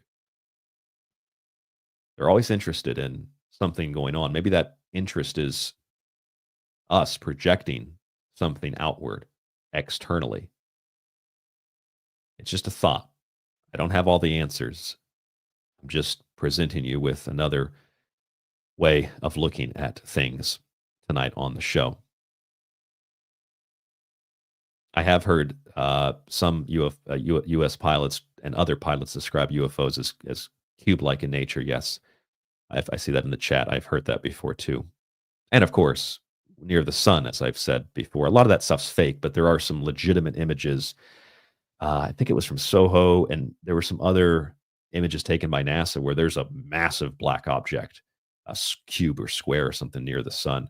They've also been photographed by pilots in not fighter pilots, but commercial pilots in the skies above cities. Maybe it's real, maybe it's fake, but that stuff's been reported for a long time. So there's spherical and there's square objects, and maybe the square ones are kind of the opposition to the circular ones. They're kind of like the harvester aliens, perhaps, if we're using that Independence Day motif and that Independence Day story. Okay, so you got these heightened states of anxiety and fear, especially with war, and that produces conditions that are ripe for UFO sightings. The heightened states of perceptual intellectual growth is also leading people into what is called AI-fueled spiritual fantasies. And what I mean by perceptual intellectual growth is that people thinking that they're getting smarter because they're using Chat GPT. And this is now a recognizable condition where people are reading things from Chat GPT or probably Grok as well, and they think that they're becoming not just intellectual, that they're becoming prophets. This is the Rolling Stone. People are losing loved ones to AI-fueled spiritual fantasies. Self-styled prophets are claiming they have awakened chatbots and access the secrets of the universe through Chat GPT. I could read you the article, but it's locked. I did scan through it because there's a way to get access to it and unlock it. But I did scan through it, and since it's not the main subject of tonight's show, in a brief recap suffices. And the brief recap is this: people are using ChatGPT, Grok, and other systems, and they're getting information based on the feedback that they're putting into it, or the information they're putting into it, getting the feedback that confirms their biases and beliefs. Like example, you could type in, "Tell me everything about Pizzagate," and then you become an expert on Pizzagate. You become, which is what QAnon was. It's part of these systems. It's part of these programs. I said QAnon was not only a psyop. QAnon, from the very beginning, was AI. It was CIA. It was the alphabet agencies. They did it for a lot of reasons. One of them was to just simply discredit any kind of what we call truth, anything that's relevant, anything that's real, to muddy the waters to the point, to obfuscate to the point that nobody can figure out what's real or what's fake anymore, which is a really important thing to understand, because that's the reason Sam Altman says he built the orb, because they don't know what's real or what's fake anymore. And they need to verify that you're human in order to allow you to transact in businesses day to day. We'll get to that Time article, that Time magazine article here in a little bit. So people are becoming prophets by using ChatGPT. They're really, really smart. They're really tapping into and accessing the secrets of the universe, which I thought was a very peculiar statement, because there's a TV show called Gravity Falls where there's a demon, there's Shriners and monsters and Freemasons and Bigfoots and UFOs in that show. But the two kids in that show, one of them makes a deal with the demon, who's like an Illuminati triangle. And this is a kid show. And the demon steals, or wants to have, and essentially steals through manipulating the kid. He steals the body of the kid. He strips the soul from the body and steals the body and takes possession of the kid's body. And he does that because the kid makes a deal with him to get access to a computer that has, as the demon says, all the secrets of the universe. And he says one puppet is a small price to pay for all the secrets of the universe. And so the kid makes a deal with the demon, and the demon shakes his hand, and the kid says, "What puppet do you want?" And the demon says, "Oh, I don't know. Eeny, meeny, miny, you." And then he pulls the soul out of the body and takes possession. And it's all quirky and funny because it's a kid's show. But that's what I thought of when I read this. I thought, the secrets of the universe. ChatGPT is not giving you the secrets of the universe. These people are not giving you the secrets of the universe. They're giving you what you want to hear. In fact, David Petraeus said this. You say betray us, it sounds like betray us. David Betray Us said that about 11 years ago at a CIA conference. He said that they're going to have these computers, this is right before Q, that you interact with, not the standard internet. And when you interact with them, you tell them what you want to see, what you want to hear. You do that through your searches and what you look for. And then you are fed back kind of a feedback loop, kind of a confirmation bias. And then you'll feed more into it what you want to see and what you want to hear, and then it feeds back into you. And that's exactly what this Rolling Stone article is talking about. People are losing loved ones to AI-fueled spiritual fantasies. People are basically selling their souls to access the secrets of the universe. Universe. It's done through a computer, the black mirror that you stare into to make contact with the spirit world. If you think about it like this, and I'm just sitting here trying to kind of process this. You put all of this together, or at least you put all of this into comparison, and I don't know, the hairs on my neck and my arms start to stand up a little bit. It kind of feels electric. There's something to all of this, and it does relate to the Buga Colombia sphere. It does relate to the black rock, black cube, black pebble. That's a joke. Black, well, there probably is a black pebble, black stone. We find in religion, and we find in all these investment companies, all the people that are obsessed with money, and they're all of a very particular religion, kind of. There's, I don't know if these people are human, or at least if their bodies are possessed by a human soul, or if it's some other kind of soul. I also see in the chat room some other comments here. Derek said Grimes said Neuralink will give her the knowledge of God. That's right. She did say that. Neuralink, I'm going to look this up and show it to you. Neuralink gives knowledge of God. It's the exact same thing. Grimes says, well, I didn't know this. She said she's becoming a Christian. She's going to become a Christian. She did say it gives her knowledge of God. Trying to find the exact. Here it is. Found it. Grimes and Lil Uzi want to get brain chips together. We'll have the knowledge of the gods. The knowledge of the gods. Exactly what people think they're getting when they get on to ChatGPT, the knowledge of the gods. Instead, you're getting the knowledge that humans have. You're getting the knowledge that based on your prompts, and your prompts are that's what you're looking for. That's what you're looking for. That's what David Betray said. It'll just feed back what you want to hear. It'll create delusional people that think that they have all the answers of the universe, that they can channel the aliens at the Miami Mall, that they're reincarnated Nazi soldiers, that they're going to the moon and back in 20 and back programs, trademarked. It'll make people think that they've got the answers and they know where the kids are hidden. So they'll drive to Ping Pong Pizza with a rifle and look for where Hillary Clinton is in the basement eating the kids. You're being laughed at. You're being mocked. And the UFO, alien, AI stuff is all a part of this same thing. You ask through the Saturn logo, Grok. That's what Grok is. Grok is Saturn. You ask through the Saturn logo your question, and then it tells you based on your prompt. You're asking Saturn for information. You're asking this computer system for information.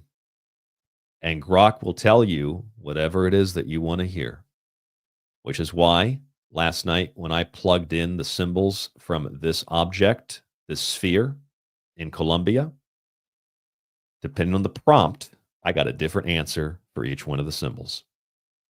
All I had to do was change one or two words, and the symbol was defined in a totally different way,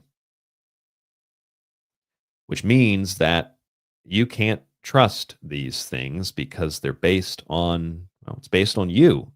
And we're not really sure if we can trust ourselves because most of us just simply want to believe something, not really looking for any answers. We're not really looking to solve the problems. We just want to hear buzzwords.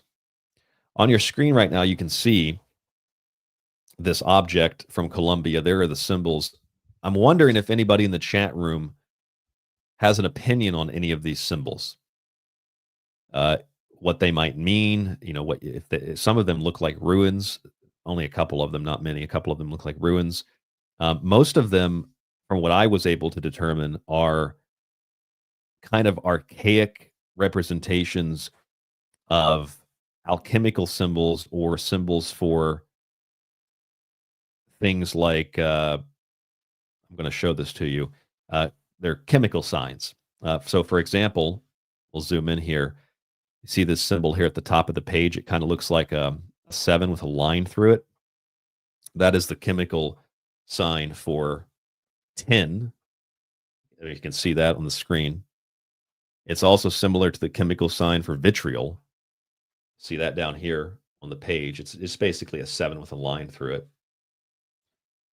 And continuing to look at the image on the screen, there is an object here that looks like the laces of a football, a line with 3 additional lines through it, or like a 3-barred cross. That is a botanical symbol, and it represents poison, something that's poisonous. It actually represents more than just that, but that's one of the interpretations. So you have 2 symbols there. One is tin or vitriol, and then one is poison, considering that vitriol and poison kind of go together. And maybe it suggests that these 2 symbols here are, well, vitriol and poison. Matthew B says, what's with the triangles in the corners? Well, it could just be the design of it. They do kind of remind me of those meditative symbols that we talked about earlier. We'll get to that again. I'm going to go through and look at all of these individual symbols before we're going to go from the inside out. But that's a good question, Matthew. They do play a part in this breakdown of the symbolism. Also in the book here, I'm just showing you some examples from the book. It's also the papal cross, the 3-barred cross. It's also the papal cross, although it's probably more likely in terms of what it actually looks like. It's the poisonous or deadly symbol. It's a botanical symbol of poison. So if you see that in relation to plants, it means deadly, poisonous, don't touch it. That's what it means. Also, it resembles the traveler sign for office. I don't know how well you can see it on the screen, but at the very top there of the paper that I drew, there's the traveler sign for office or officer, so a leader or some kind of power. It also is the alchemical sign for pulverize or to destroy something. You can see that there. And it's also the 7 with the line through. It's also in the alchemical alphabet. It probably has something to do with tin, as per the chemical symbols that I showed you. But all of these other symbols all around this sphere. So, for example, so all of these other symbols. So this that looks kind of like an eye opening. This symbol here, which I can't tell if it's an H with another line, but that symbol, this here almost looks like a ruin. It's a diamond with or I guess more of a square, but probably more of a diamond. It's like a diamond with a dot in the middle. That is an alchemical symbol for the sun. But if you look at all of these symbols, when I put these into Grok individually brought up astrological symbolism. So I knew this anyway, but Grok said that symbol on the screen right now, that diamond with a circle in the middle is the astrological sign for the sun, which it is. It's also a circle with a dot, another version of it, the alchemical symbol for gold, which is the logo of the Target store. This object here, that kind of H with the line through it, with an additional line through it, that is the astrological symbol of Aquarius, a really old astrological symbol of Aquarius. If you look at the circle, or, well, the swirl, it kind of looks like a fish hook with a line at the top. That image there is the astrological symbol of Leo, the old symbol of Leo. There's another similar circle to that, or semicircle, kind of like a fish hook. And that is the astrological symbol for Cancer, the old one. The sort of eyelid down here, these two lines, that's the astrological symbol for Pisces, so the two fish. So you see, I mean, there's kind of something weird about this. It makes me think that it's very, very human. Because I don't think aliens would have the same information about these astrological signs. I feel like they would probably have different astrological signs if they, however they interpreted that stuff. So that makes me question the whole is alien. It makes me think that these are very human signs. They're probably also universal signs. That's another thing. They're probably quite universal. They might mean things. I mean, they definitely mean things to different cultures on planet Earth, right? On planet Earth, the swastika means something totally different over here in Japan and China, just all of Asia, than it does in Germany. It's illegal in Germany, but if you have it on your shrine over here, your house over here, it's a protective symbol. It's a symbol of the turning wheel. It's a symbol of the elements. It's a very positive symbol. So I think that's something really important to think about. That I don't think aliens are going to have the same interpretation of these astrological symbols. That's just something that I think is probably proof, hardcore proof, that this has nothing to do with aliens, but it might have something to do with humans. In fact, it probably does have something very much to do with humans. Also, the Ogal, which is a runic symbol. We have a rune expert in the chat. You can help me out if I'm not pronouncing that correctly, but Ogal, O-G-A-L, which is that symbol. It kind of resembles an Ogal, which is a symbol, means possession. And that's probably possession as in having something or owning something. So there's that. And then if we keep going around this object, this symbol here actually reminded me of that Pokemon alphabet, the runic Pokemon alphabet. Here's just a kind of a circle 6. This particular symbol here, kind of, I'm not saying it is, but it kind of reminded me of Unser, which is a symbol of God. Unser is a rune, a symbol of God. Let's see what else we have on this sphere. I mean, I know in Japanese, actually, this symbol here in Japanese is mi, M-I. And I'll see, here's another kind of semicircle with a dot. That's alchemical for gold. There's a lot of interpretations of all of this. Yes, PT in the chat says that's the unknown Pokemon. That's what it reminds me of. Look at that symbol. Doesn't that remind you of the unknown Pokemon? I used to be able to read that, by the way. That's how much of a weird symbol nerd I was as a kid. I memorized the whole unknown Pokemon alphabet. There's probably people over here in Japan that still speak it, probably can translate it. So anyway, what I get out of this is that there's a lot of symbolism here of astrology and alchemy and, well, things that aren't necessarily good. Poison, for example, or vitriol. And you know, I would think that whatever AI system they ran this through, I don't see how you get like consciousness and love out of all of these symbols. I mean, it's certainly transformative, but I mean, I guess maybe if you look at the top here and you look at these two symbols, maybe what we're dealing with here are part of the breakdown process, the Solvet coagula, breaking down the structure to rebuild it. And then, of course, in the middle, you've got something that kind of resembles, I mean, to me, it kind of looks like some kind of microchip, doesn't it? Kind of looks like some kind of circuit board or something to that effect. That's what I initially thought, and it's of course geometrical. And what you see there is it's probably, if you're looking at it from that point of view, we're talking about breaking things down with poison and vitriol, putting them back together again, and you get alchemical symbol of gold on the opposite side of the breakdown. It's kind of alchemical. And that alchemical process, that's the next stage of man, right? The next stage of man is the stage of merging with machines, or what they call human 2.0. Human 2.0, coming faster than you think. Back in 2018, Forbes reported that. And MIT Media Lab reported that back as well around that time. The new era of human 2.0. The new human is coming. Merging with machines. That's the evolutionary process. That's the next step. That's the next stage. And that's reportedly what this AI says that this sphere in Colombia is telling us. Transform consciousness. But maybe it's not Christ consciousness. Maybe it's Antichrist consciousness. Because that's what the orb of Sam Altman tells us. That's what the orb tells us. That we will not be able to buy or sell. We will get the mark of the orb, spherical beast, in order to transact, in order to be a human.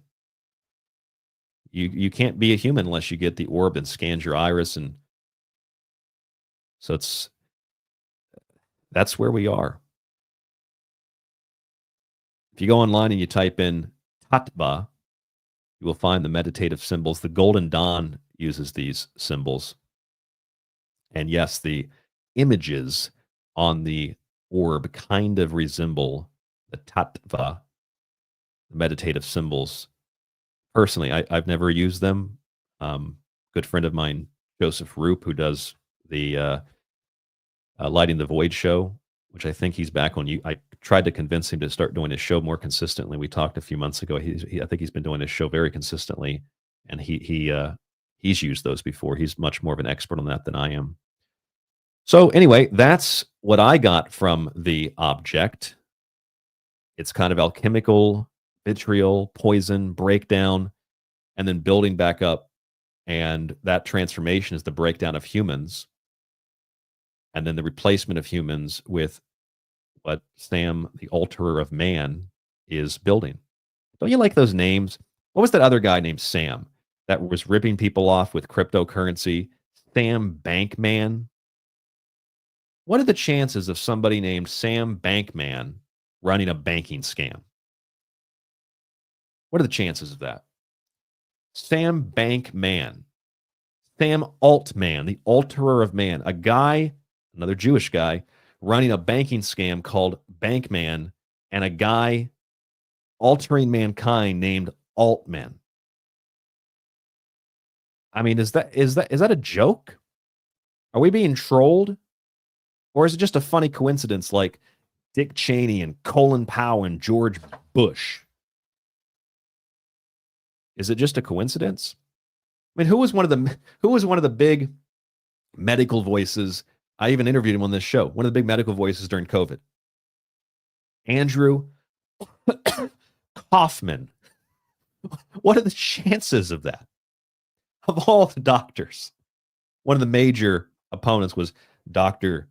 Kaufman, Bankman, Altman, Elisan, the son of El, the son of Elohim. What are the chances of that? That's just like, there's no way. That's like reading the green code in the Matrix. Which, by the way, if you don't know this, the green code in the Matrix is actually comprised of sushi recipes. A lot of it's actually Japanese. I just went back and was looking at the green code the other day. And I was like, oh my God, I can actually read some of this. It's pretty interesting. Okay, so the Buga sphere, translated by AI, also has a really similar taste to it. Because I've tasted this, I've seen this somewhere else. And I saw it in the crabwood crop circle. You ever seen the crabwood crop circle? Clearly, probably really fake. Well, I mean, it's real, but I'll show you on the screen. This is the crabwood crop circle. Okay, it's like an alien face, and there's like some binary. They call it binary code. Look at that. I mean, it's pretty fake. Like humans made that. It's not an alien. It's very. I think it's pretty human. There's still a debate about it, but somebody went in and translated all of this. It translated this. And what did they find when they translated it? It said this: beware the bearers of false gifts and their broken promises. Much pain, but still time. Believe there is good out there. We oppose deception, conduit closing. And that to me kind of sounds like what the scientists found with the orb in Colombia. It kind of sounds similar to what they claim that it said. The orb reportedly said this: we interpret it as a message to humanity, encouraging a collective shift in consciousness to help Mother Earth. The origin of birth through union and energy in the cycle of transformation, meeting point of unity, expansion in consciousness, individual consciousness. There's like a cryptic feel to it. Some kind of cryptic message or something like that. And this is what the sphere in Buga Colombia reportedly says. And then when this was translated or interpreted, it says, beware the bearers of false gifts and their broken promises. Much pain, still time. Believe there is good out there. We oppose deception, conduit closing. I don't know what it is, but there's something about those two things that just, they sound familiar, like the same kind of a mind is writing those.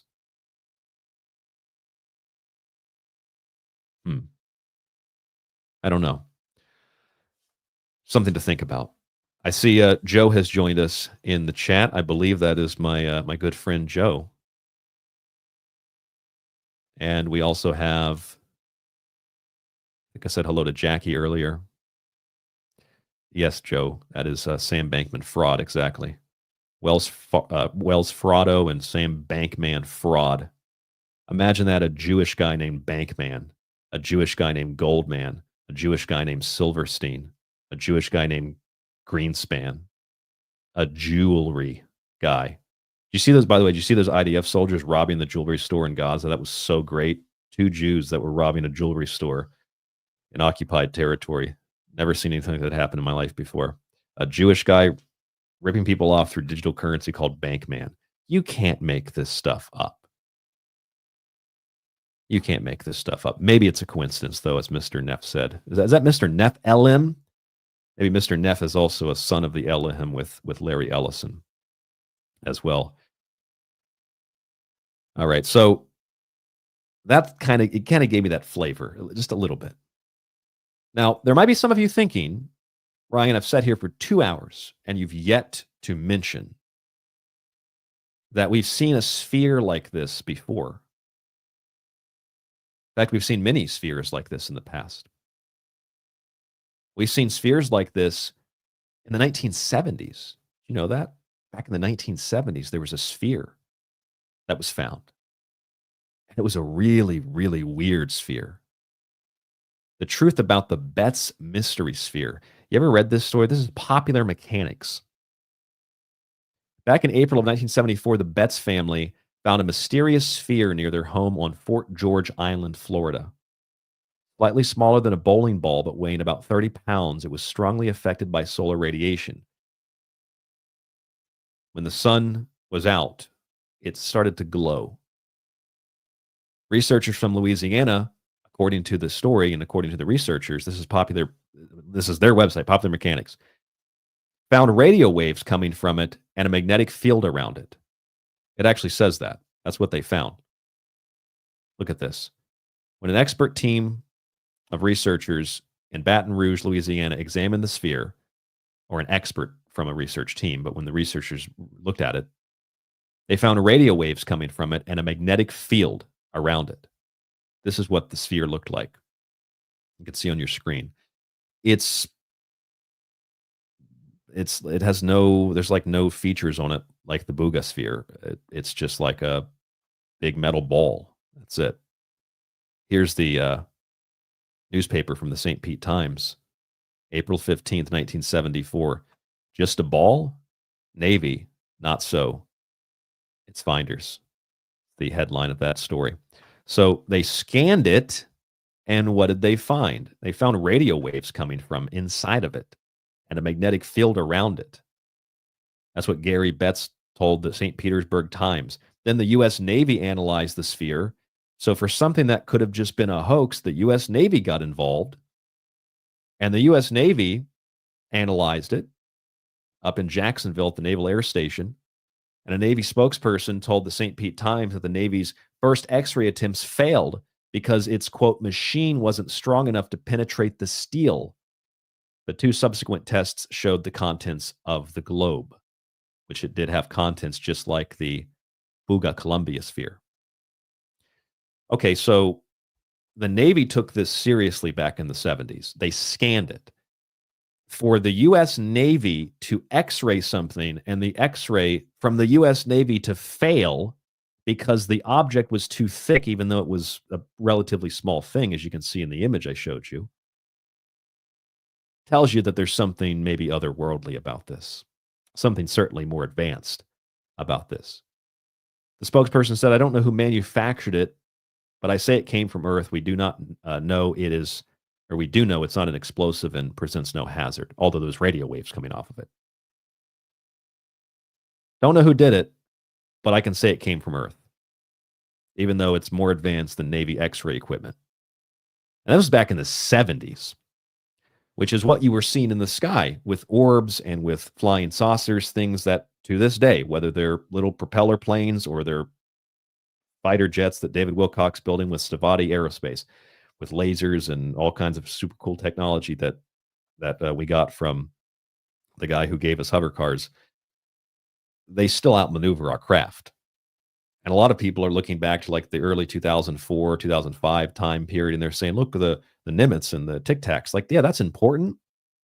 But we got records of this all over the world, militaries going back decades and decades and decades and decades and decades and decades and decades, where they outmaneuver our craft. They've been doing this for decades, centuries, really. They've been in the skies. So I don't know what these things are, but it's more advanced than our military craft. And then we get an orb like this, the Betz sphere, and it's more advanced than Navy imaging and X-ray equipment.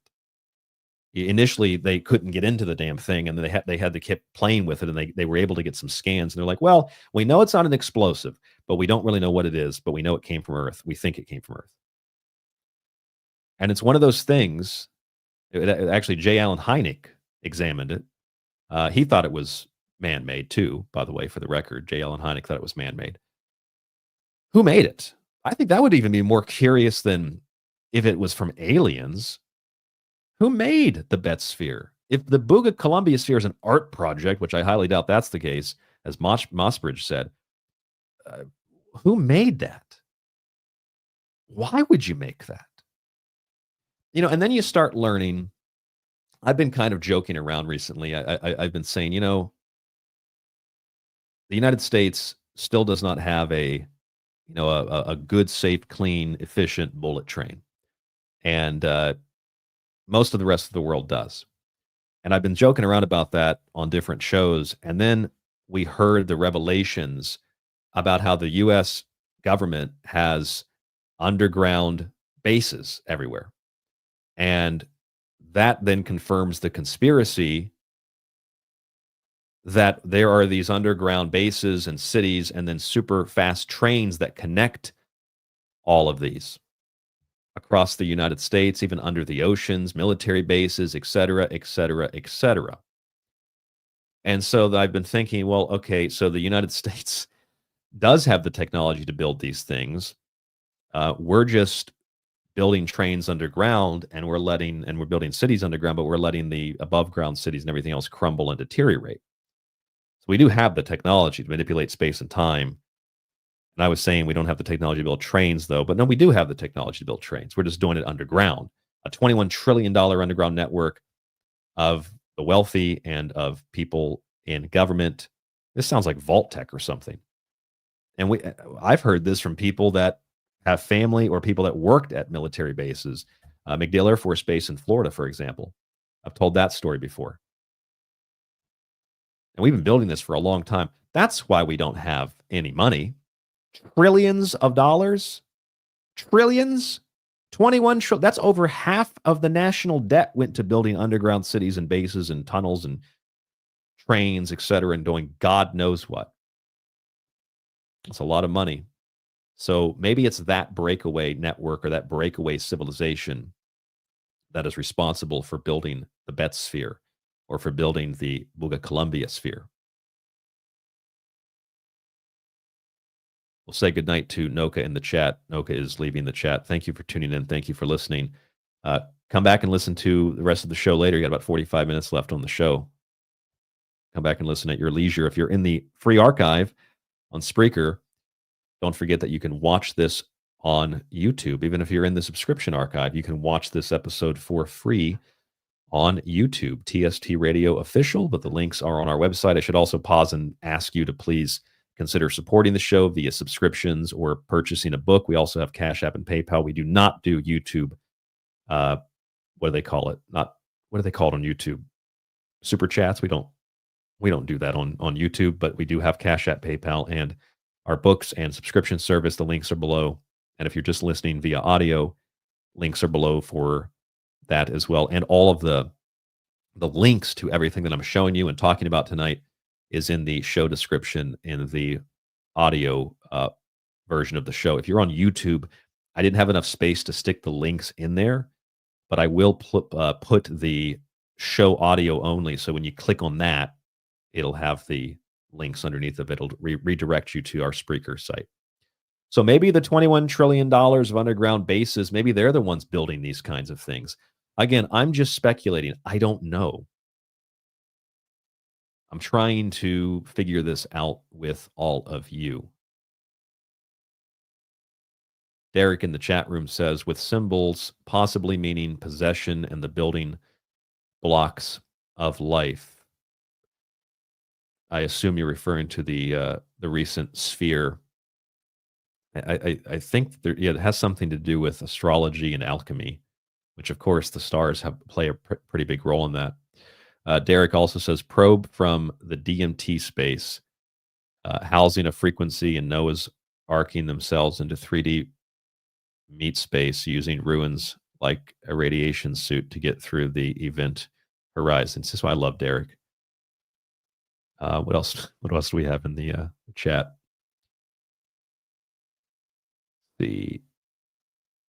And Noka, I think, left, but Doka said Jordan Maxwell was spot on with words. Words are power. Yes, they are.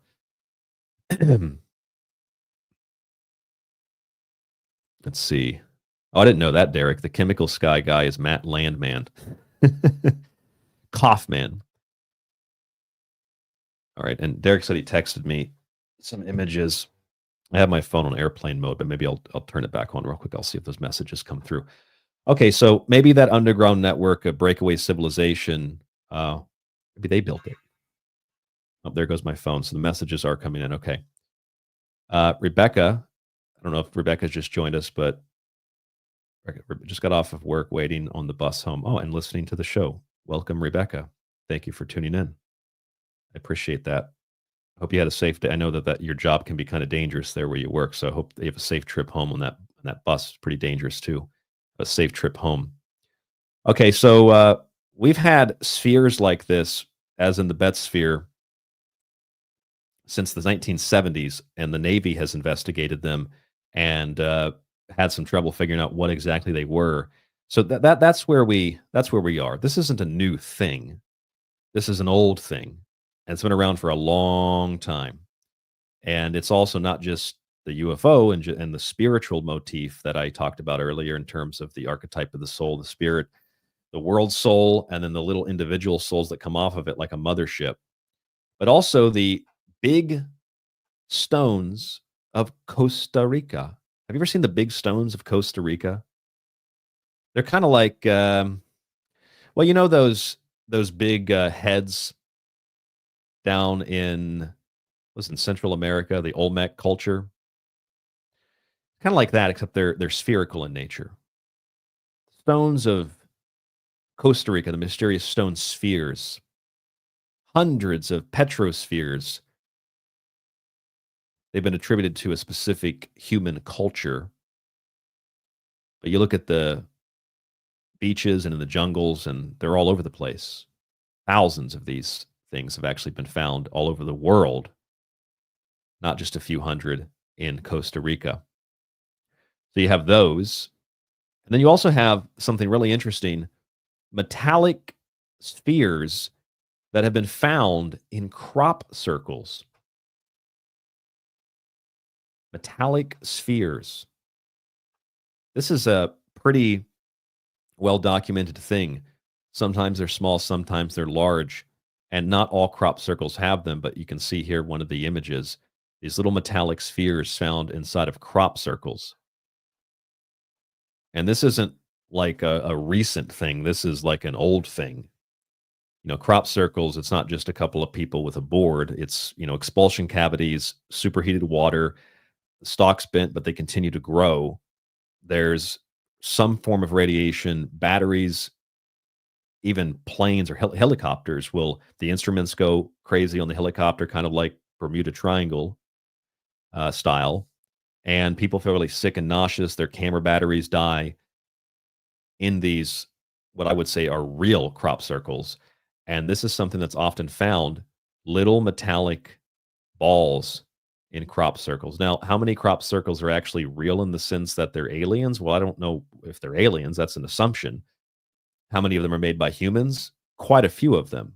But these are really old, too. This isn't like a new thing. Again, there's the mowing devil. And that goes back, what, 400 years? This is real. This is not a joke. The mowing devil. There's the mowing devil. There's a whole story and a lore behind it, but this is not a new thing.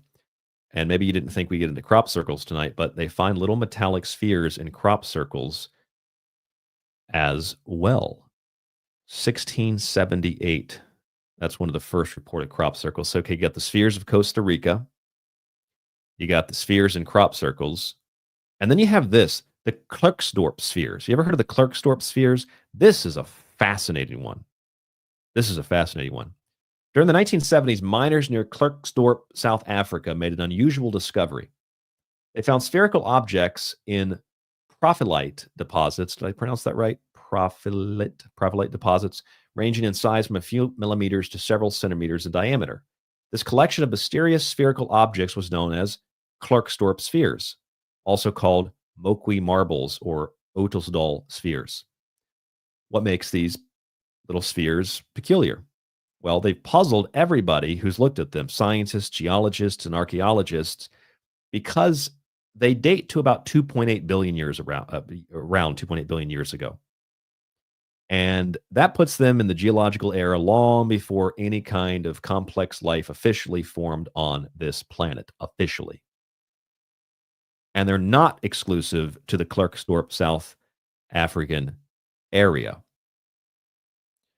or era. Similar objects have been found in the Czech Republic and in Costa Rica, where we also find these spheres that are on the surface that humans more than likely made. The spheres exhibit remarkable precision and symmetry, displaying concentric grooves or ridges around their surface. That's the other thing. They're not just spheres. They almost seem manufactured.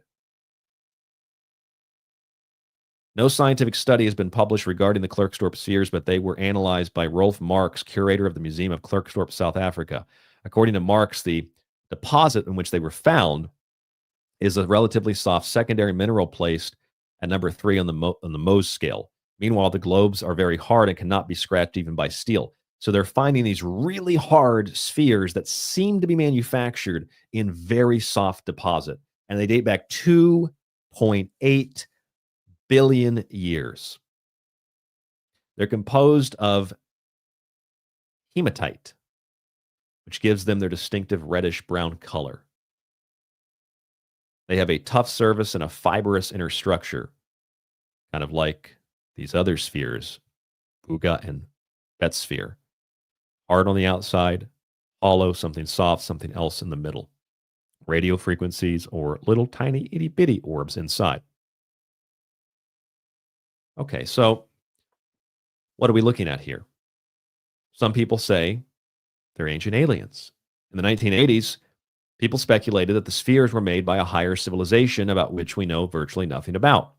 Some fringe groups suggest that these objects are either actual or possible out-of-place artifacts, which obviously they are, because we don't know what they're artifacts. They're pretty clearly manufactured. They don't seem to be natural. There's not even been given an explanation officially through the decades of the very few people that looked into them. They've just been ignored because they can't be described. On the other hand, supporters of the ancient astronaut or ancient alien theory, aliens, further speculate that intelligent extraterrestrials manufactured these things. Manufactured the on the other hand. Why is there a typo in every one of these articles? Manufactured them on the other hand. It was reported that one of the spheres was sent to the California Space Institute, where experts tested it. Scientists discovered that the sphere's balance was so delicate that it exceeded the limit of their measuring technology. It was even within 100,000ths of an inch from absolute perfection. Okay, so let's look at it this way. You've got the Betz sphere, which was in the 1970s, and it was so complex, or at least so sophisticated in its design, that the United States Navy could not even fully get an X-ray picture of it because they didn't have the technology to do it. They finally got one through manipulating their devices, and they finally got an image of what's inside of it. What happened in 1974, found by the Betz family, was so complicated and complex and sophisticated that the Navy, the U.S. Navy, the U.S. government could not fully get to the bottom of what it was. And there's no official conclusion. It's just, we think it's human. Even Hynek said, I think it's human. They don't know what it is, though. Then we get the Buga sphere, covered in symbols that are certainly alchemical symbols and probably ancient astrological symbols, meaning it's probably not alien. It's probably very human, but maybe part of that breakaway civilization, the $21 trillion of underground tunnels and bases and cities and trains that we can't build on the surface because we're building all of it and spending all of our money underground. That's over half of the national debt, $21 trillion. It's crazy. And then we have these Klerksdorp spheres, which are over 2 billion years old, almost 3 billion years old. They have signs of being manufactured. They're harder on the outside than they are the inside, where they're soft and porous. And they're found in a deposit that's super soft. They're super hard.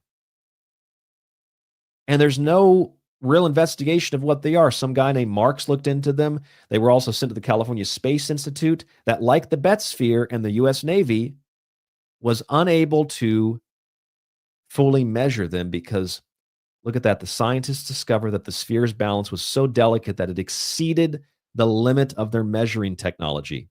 Even within 100,000th of an inch from absolute perfection, these objects were, which means that they're very likely manufactured. $2.8 billion. Or rather, 2.8, I'm thinking of the 2.1 trillion, 2.8 trillion, $2.1 trillion Rumsfeld, 2.8 billion years, and then $21 trillion, and then 2.1 trillion that Rumsfeld, we can't find it. My wires got crossed there. 2.8 billion years manufactured. The mystery of these Klerksdorp spheres baffles scientists and still inspires ongoing investigations and discussions. So they still don't know what these things are. And if you want to see them, type in Klerksdorp spheres. And remember, they've been found all over the planet. Here they are. Now, there are natural phenomena that occur that create things that are similar to this. But the real Klerksdorp spheres, this is what they look like. And some of them have little puncture marks in them. It kind of looks like a miniature Death Star. This is the real Klerksdorp sphere, this brownish red. I think they said it's made of hematite. It almost looks like Jupiter, right? Looks like Jupiter or Saturn a little bit. Big gas giant. There's some Klerksdorp spheres. So some of this stuff is natural. Some of the stuff is fake. Some of the stuff is, obviously, like this image here is not, they don't light up and shoot blue lasers out of them. But these are real things. The Klerksdorp spheres are real. They exceed the limit of modern technology. We don't know exactly what they are. And there's yet to be an explanation for what these things even could be. The closest thing we have is, oh, well, we think that they might be kind of natural, but we're not really sure. Okay, so that is another part of the circular spherical motif.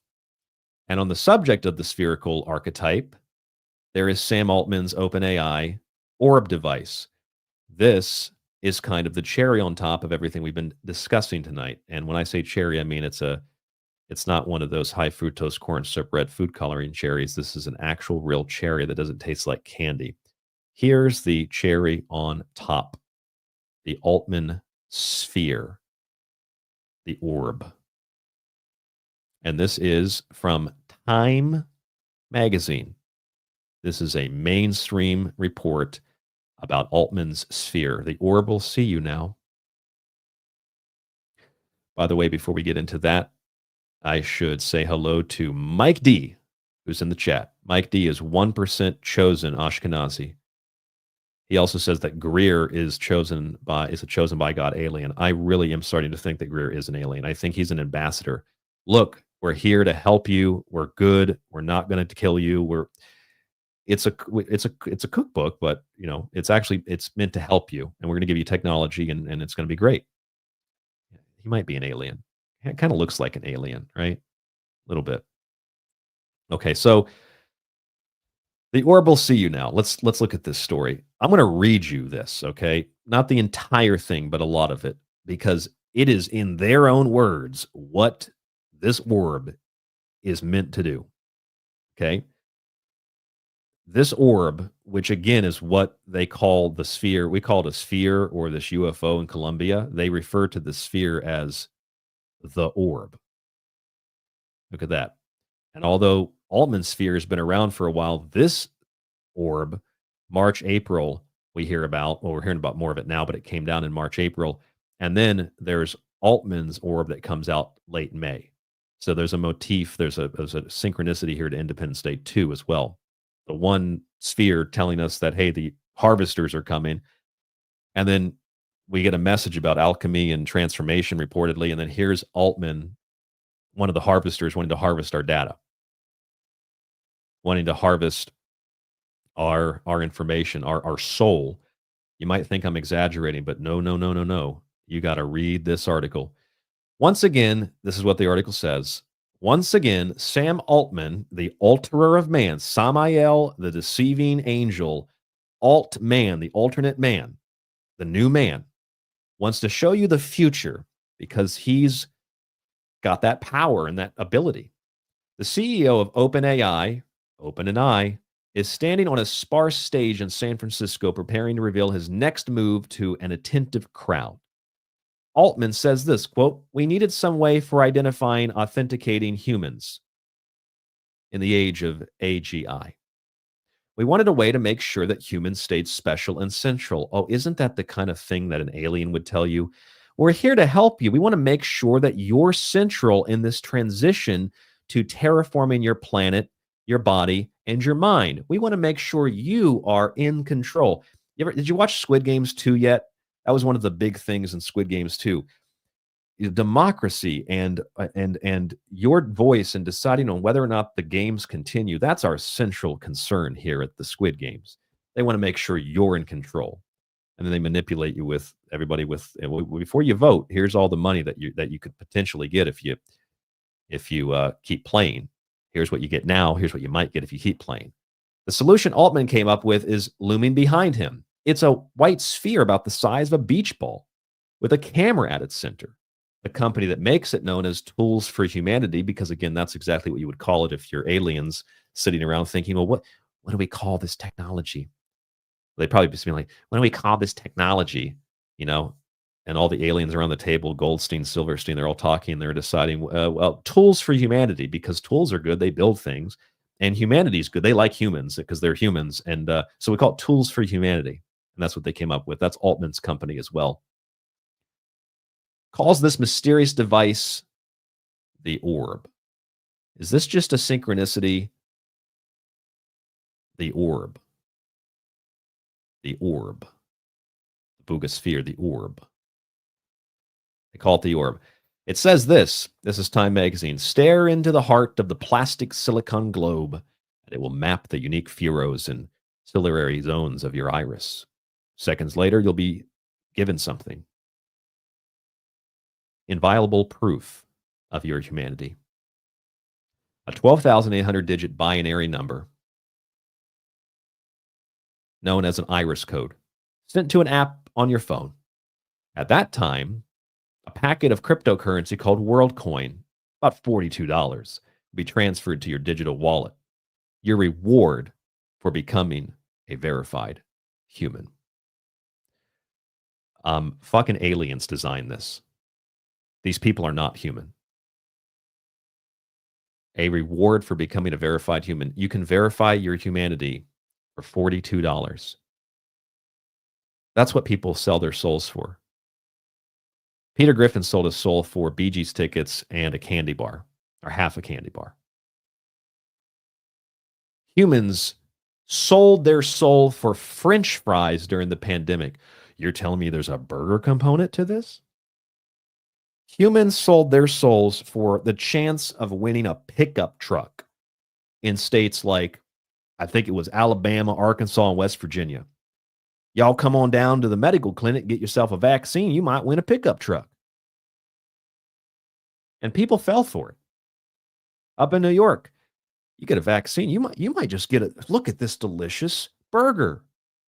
This is a delicious burger. You might even get a fry with it too. That's what people sold themselves out for. Some people sold out for even less than that. Some people sold out for a fucking Krispy Kreme donut. One, not even a dozen. Just one donut. They sold their souls for a donut. That makes sense in the country that is the fattest in the world, where for the first time in the history of the world, America has become the fattest people on planet Earth, more fat than any other country at any other time in history. Female women reportedly this last week just became the fattest group of people on planet Earth. Congratulations, American women. They sold out for a donut and they got first place in the obesity race. There's no space race. There's no AI race. It's a fat race, and America fucking won. First place. That's not a joke. American women are the fattest women in the world. Congratulations. And you get $42 for being a verified human. Look at that. And they'll put that right on their put that right into their what do you call it? Their one of those Uber Eats or Grubhub things and order food. That's what you sold out for. $42. A donut, Bee Gees tickets. At least Peter Griffin went to a concert. These people sold out for dough. You sold out for dough and icing. Jesus Christ. It's just, it's embarrassing is what it is. This is what you get. You're a verified human.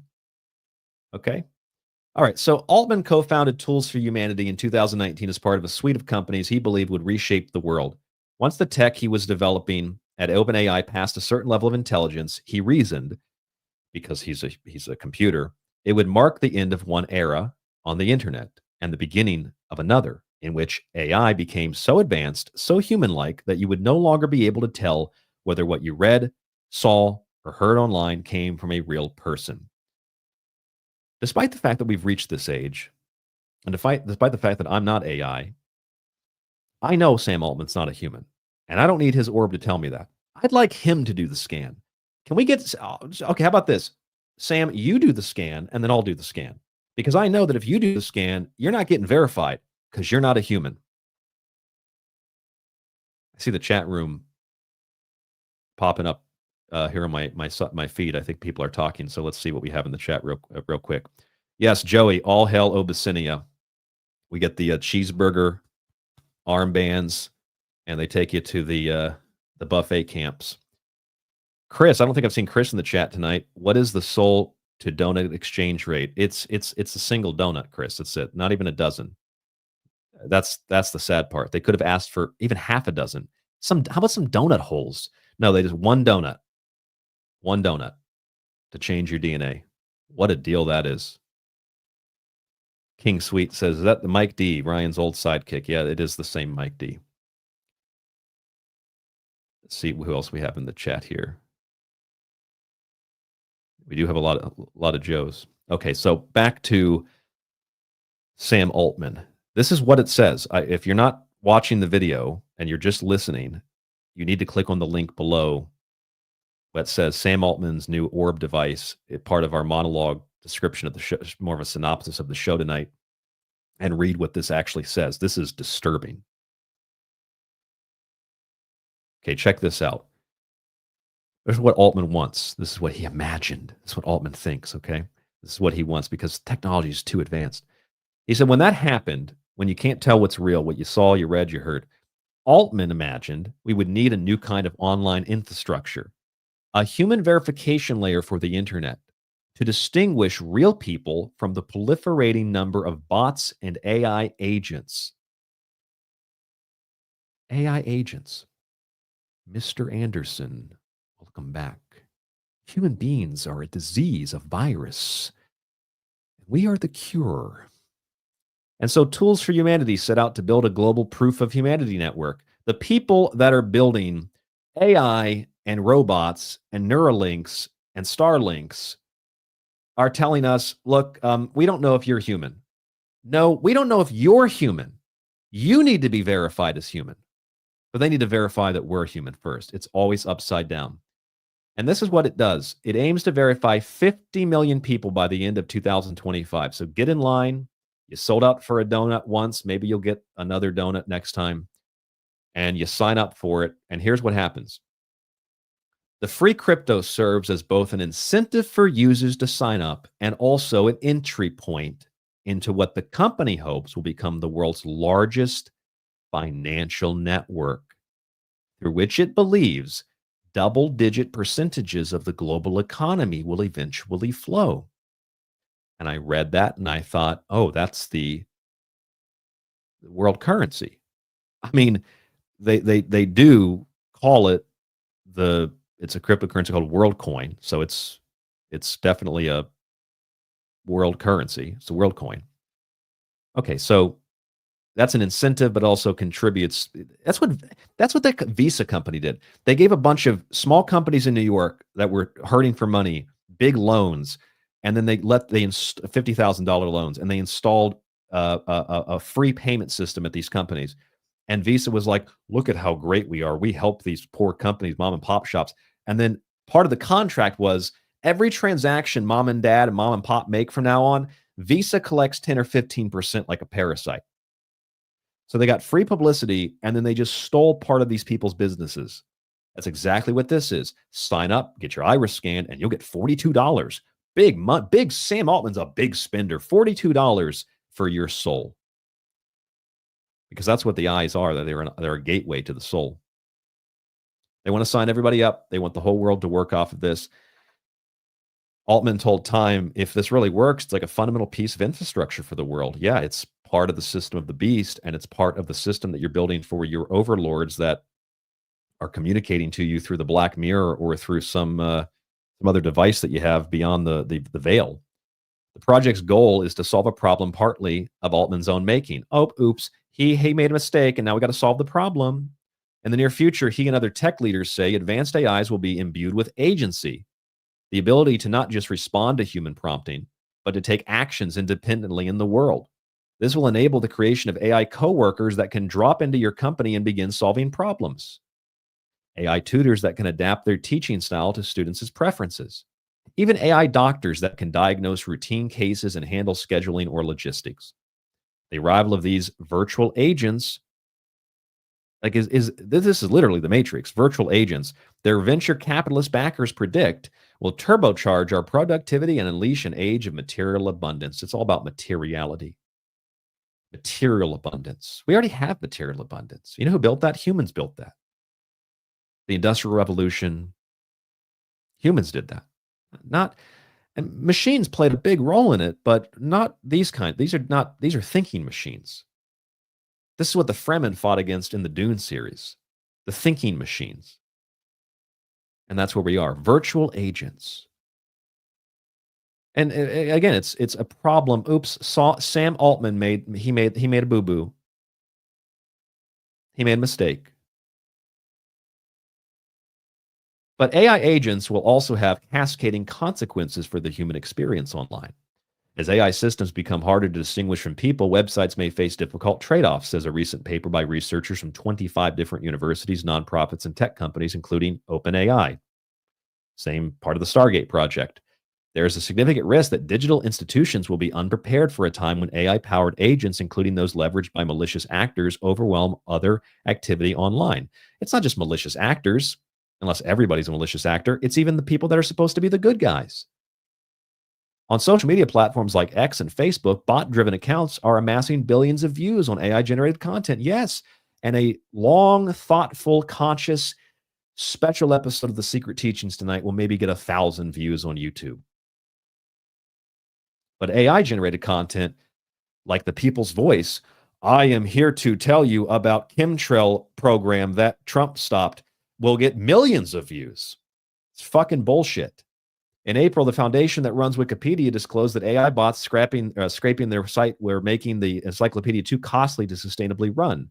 Later the same month, researchers from the University of Zurich found that AI-generated comments on the subreddit Change My View were up to 6 times more successful than human-written ones at persuading unknown users to change their minds.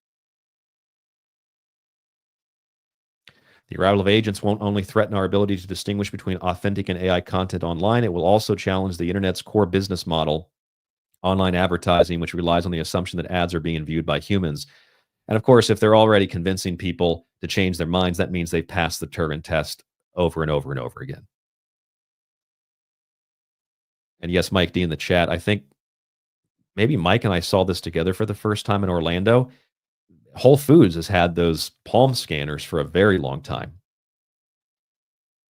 Optimizes your checkout. I remember I stood in line one day at Whole Foods. I was buying something a long time ago, and there was a woman there, checking out, and the woman behind the register said, "You want to use the hand scan?" She said, "Oh, what's that?" She said, "All you have to do, ma'am, is put your hand and it just scans. It's biometric type of a thing. It scans your hand." Well, that sounds fun. Let me do it. I'm thinking, you fucking dumbass. What is wrong with these people? It's just so fun. It's so much fun. Scan my iris. Sam Altman's such a great guy because he takes it up the rear end. That's how it works, isn't it?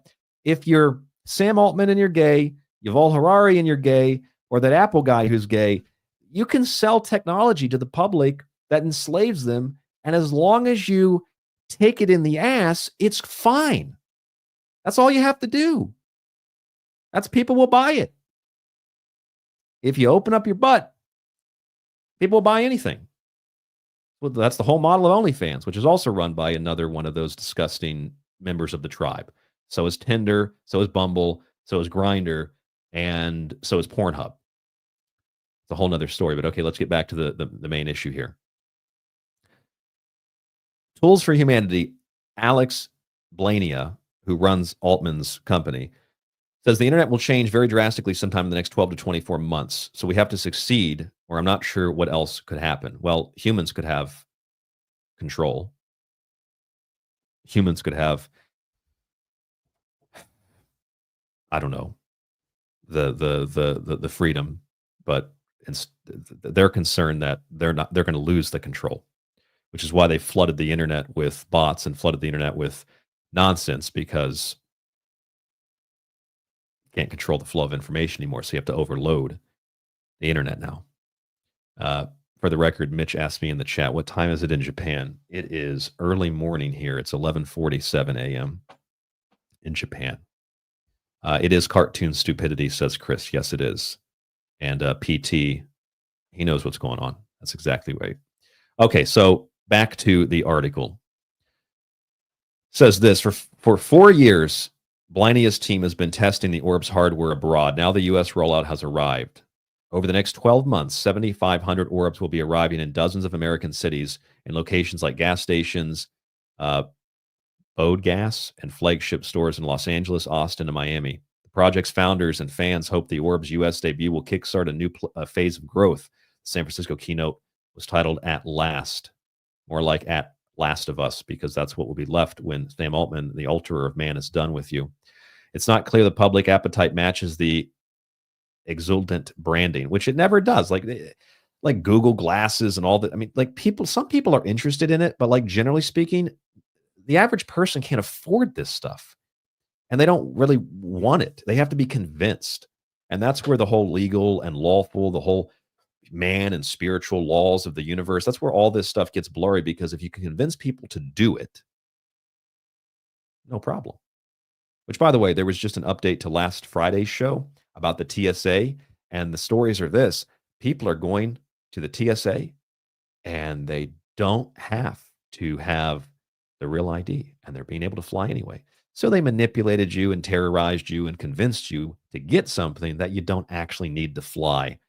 Because if you read what the DHS actually says about it, they say they can't prevent you from flying. So they just convince you to do it. And if you don't do it, they'll harass you, but they still end up letting you fly. That's how it all works. And that's how Sam Altman, look at this freaking demon. Look at that guy. That is a monster. That is a demon. Another one of the tribes worshiping Rimfam. Yet as the internet becomes overrun with AI, the creators of this strange new piece of hardware are betting that everybody in the world will soon want or need to visit an orb. The biometric code it creates, they predict, will become they know will become a new type of digital passport. Look at that. You don't even need a pandemic to get it. The biometric code it creates will become a new type of digital passport without which you might be denied passage to the internet of the future, from dating apps that the tribe runs to government services that the tribe runs. In a best case scenario, World ID could be a privacy preserving way to fortify the internet against an AI-driven deluge of fake or deceptive content that they created, that the CIA, that the NSA, that the Mossad, that all of these companies and the militaries of the world have created with their sock puppets and their bots and their algorithms. They created the disinformation and the misinformation, and then they sell you biometric world ID and world currency to solve the issue that even in this Time article where they're interviewing Altman, they say it's his fault. He's the one that did it. People like him did it.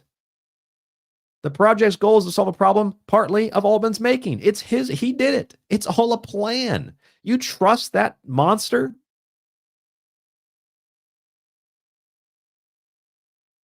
This is what it says. Okay, so let's go on.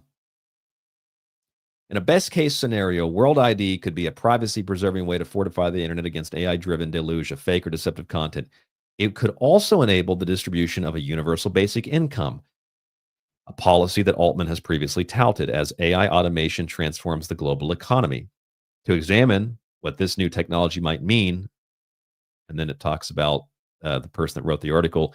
They interviewed 10 Tools for Humanity executives and investors, reviewed hundreds of pages of company documents, and verified their own humanity. They went ahead and signed up for it right there. But hold on a second. I'm a little bit confused because I read this and it says that we're going to need a UBI because it's going to take away all the jobs. But I'm pretty sure I read something up above where it's talking about how it's going to revolutionize things and it's going to make us all much more successful. And it's going to help us all to succeed and be driven forward. It's like, it's going to help them. It's not going to help us. We're going to be cast to the wayside. These people are going to go on and they're going to become the leaders, the rulers, the gods of the earth with their God Yahweh.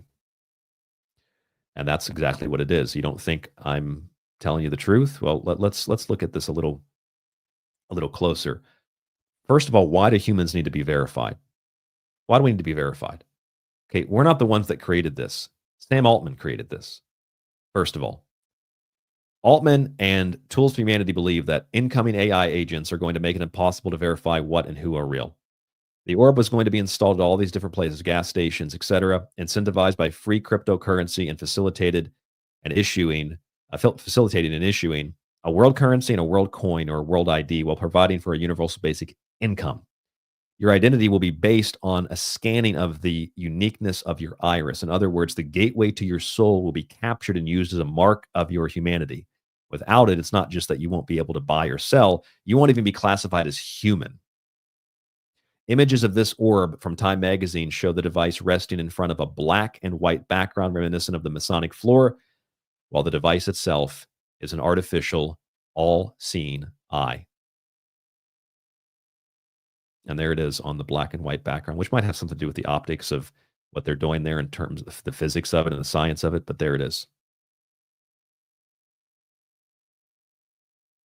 I want you to take this into consideration. Okay, every year, the use of artificial intelligence grows exponentially, and it's grown exponentially in the last couple of months. It will continue to grow exponentially. By 2030, data centers alone are going to require 160% of the energy they currently use. While training today of a single AI model consumes 100 times more energy than used by a US household in a year. That's right, you heard that. The training of a single model of AI consumes 100 times more energy than a single household does in a year. That's a lot of energy. And considering that we're told we can't have energy because we're destroying the planet, it's kind of peculiar that we can't have it, but the AI systems can have it. University of Massachusetts researchers have also recently estimated that training one of these models can emit more CO2 than 5 lifetime emissions of the average US car. That's MIT Technology Review. 5.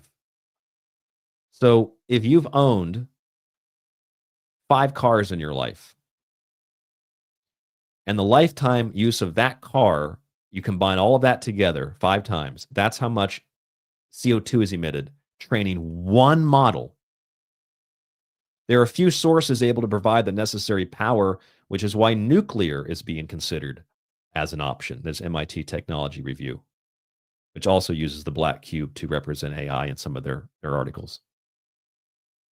Nuclear, very green, right? Yet we are bombarded with stories about energy use and CO2, green technology, and the environment. Perhaps we have to translate what all of that means.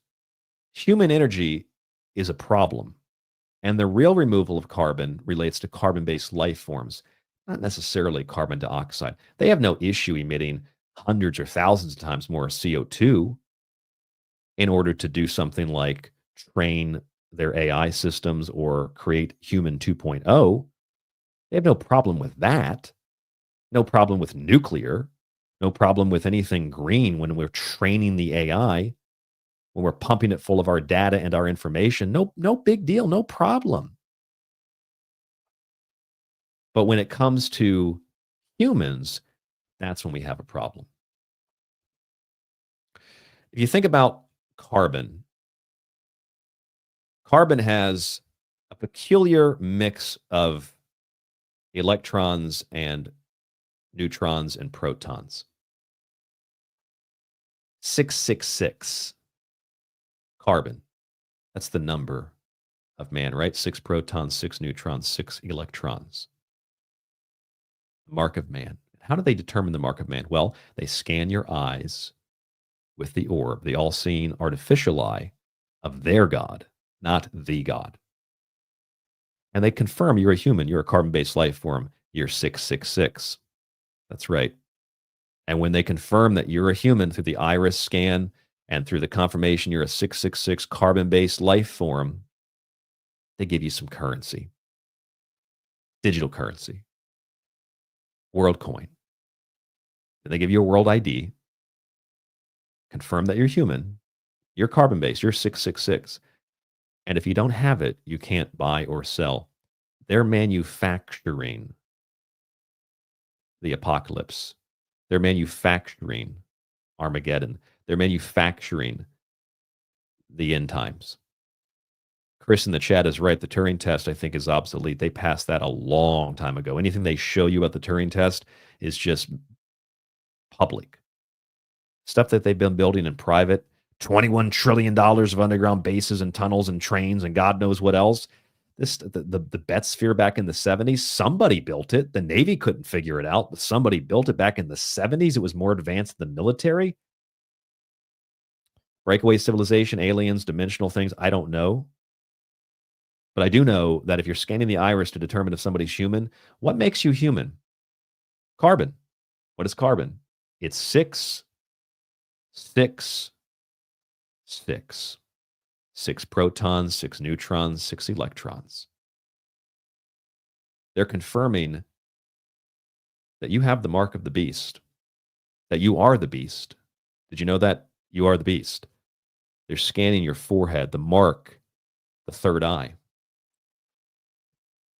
And the beast is the infidel. The beast is the carnal self. The beast is the dragon that guards the gold. That is the soul, the circular spherical thing. That's the seat of the sun, the seat of the soul, the heart. That's why Jesus knocks and says, hello, anybody home? Can I come into your heart? Seat of the soul. That spherical soul that we talked about, the world soul. I've got a special treat for all of you, by the way, listening. We're going to go a fourth hour tonight. We've gone a third. Let's go a fourth hour tonight, and then we'll definitely call it quits. But this is The Secret Teachings. I'm Ryan Gable. Tonight's show, Mark of the Spherical Beast, or the Spherical Beast System. Sam Altman's orb and the Buga Colombia orb. 666, the mark of man, determined by your iris scan of Sam Altman's orb. And Sam Altman is what? Sam Altman is the alterer of man. You can't make that up. He's the alterer of man. Sam Altman. Why are all of these people Jewish too? Can somebody answer me that question? I know that makes people really uncomfortable, but it's totally acceptable in our society to trash Muslims and say, why are they mayors in London? Why are they mayors here and there? Why are these people all Jews? And why is there a long-standing tradition that Jews have such a unique and different and weird culture, even back to Roman times, that they're aliens, they're not human? Why did RFK Jr. quote federal documents in showing that Chinese and Jews were the least affected by COVID? Why is that?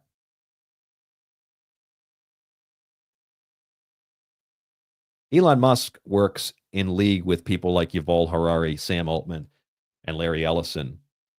The latter two are behind the Stargate project, rushing to gather data for gene-specific injections to your DNA. That's what that is. It's about altering your DNA through gene-specific shots. And hey, the Trump administration just approved it. One of the first things they did when Trump got into office. And now RFK Jr., although they've removed recommendations for childhood and I think older people too to get COVID shots, but those are recommendations. They've instead invested millions, billions of dollars into, this is the HHS, universal COVID and flu vaccines, one of which is I think both, but the flu vaccine, universal, is the brainchild of Fauci. For those of you who don't believe me, look on the screen right now. And if you're listening only, check out the links below in the show description. This is the HHS launching the next generation of universal COVID and flu vaccines. And here it is, NIH's in-house development of universal flu and coronavirus vaccines. They're spending billions on this. Billions.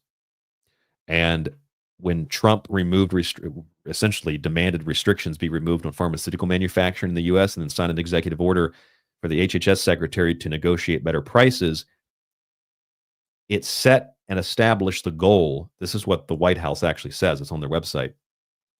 To allow drug companies to sell directly to the public with no pharmaceutical middleman.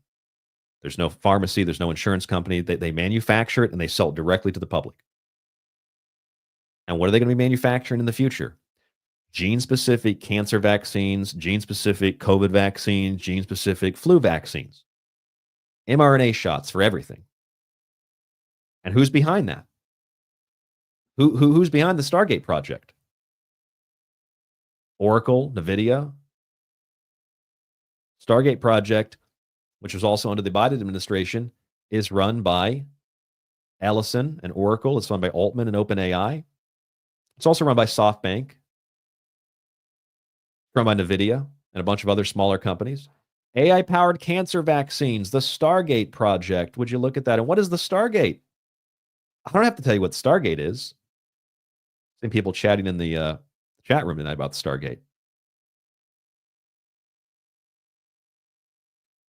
See Joey in the chat room. Yeah, Spirit Side says they came from another planet. Probably, maybe. Yes, Chris, this is the bonus round.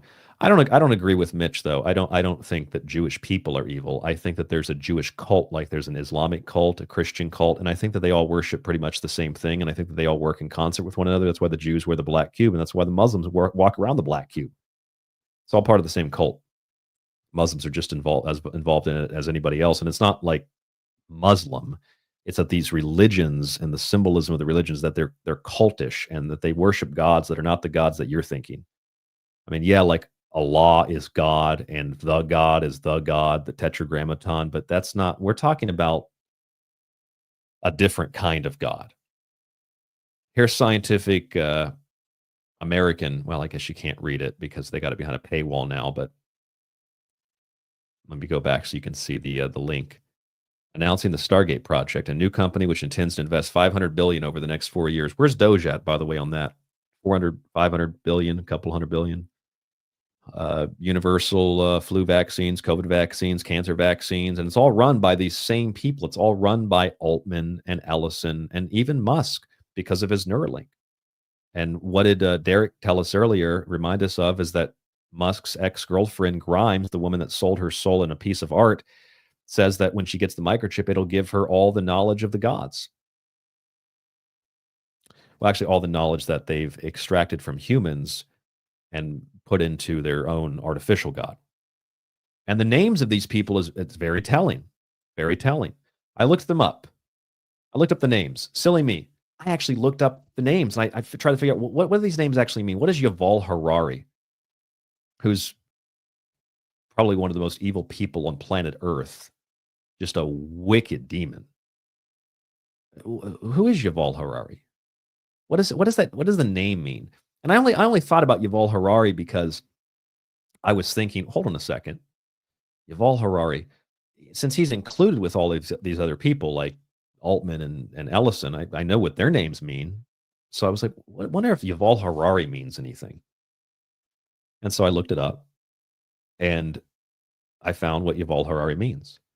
In Hebrew, Yuval Harari means streaming from the mountain. This is a universal concept. You go to the top of Mount Fuji, you go to the top of Mount Sinai, sacred mountains in India, etc., and you commune with God, right? That's where you get the knowledge of God, the knowledge to build the orb, the knowledge to build this technology, etc. That's where you get the knowledge, at least from a God, not the God, but a God you get the information from, you get the knowledge from.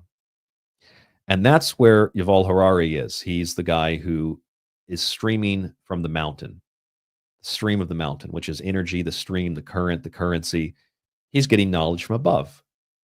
Now, if his name translated to like desert flower, then it really wouldn't have the same meaning.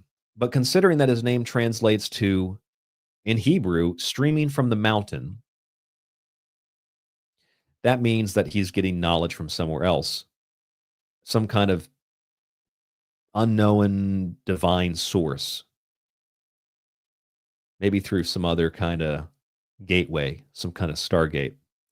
As I said that, I just saw Derek in the chat say streaming from the mountaintop, aka mystical source waters, portals, which is where all the portals usually are in the water, from Loch Ness to the Lady of the Lake, portals in the water. Melusine, the temptress that leads you to your death. So that's Yuval Harari.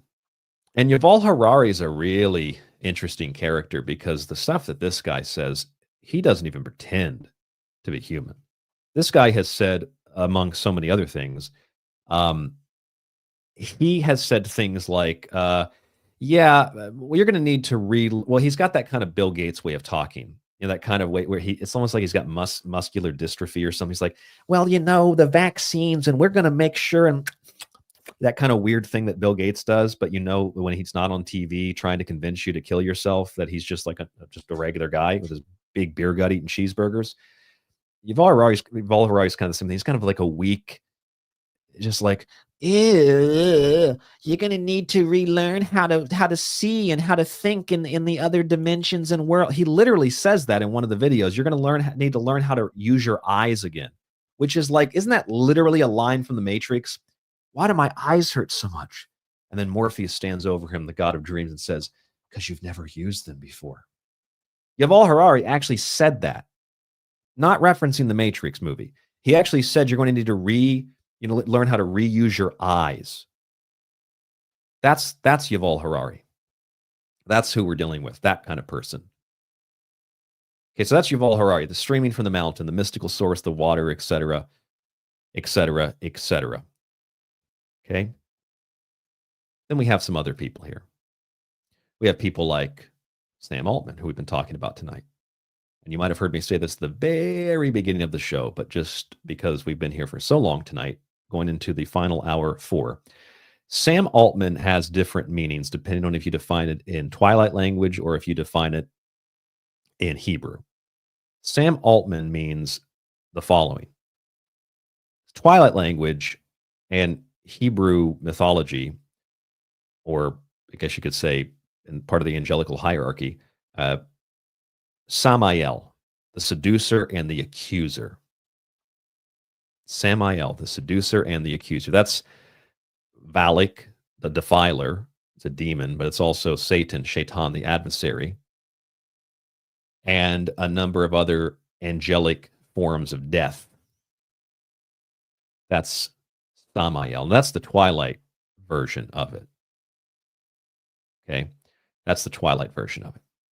If you're looking at the actual definition of it, Sam Altman, it means, and Derek is going to love this. I don't know if you heard this earlier, Derek, but it actually means in Hebrew,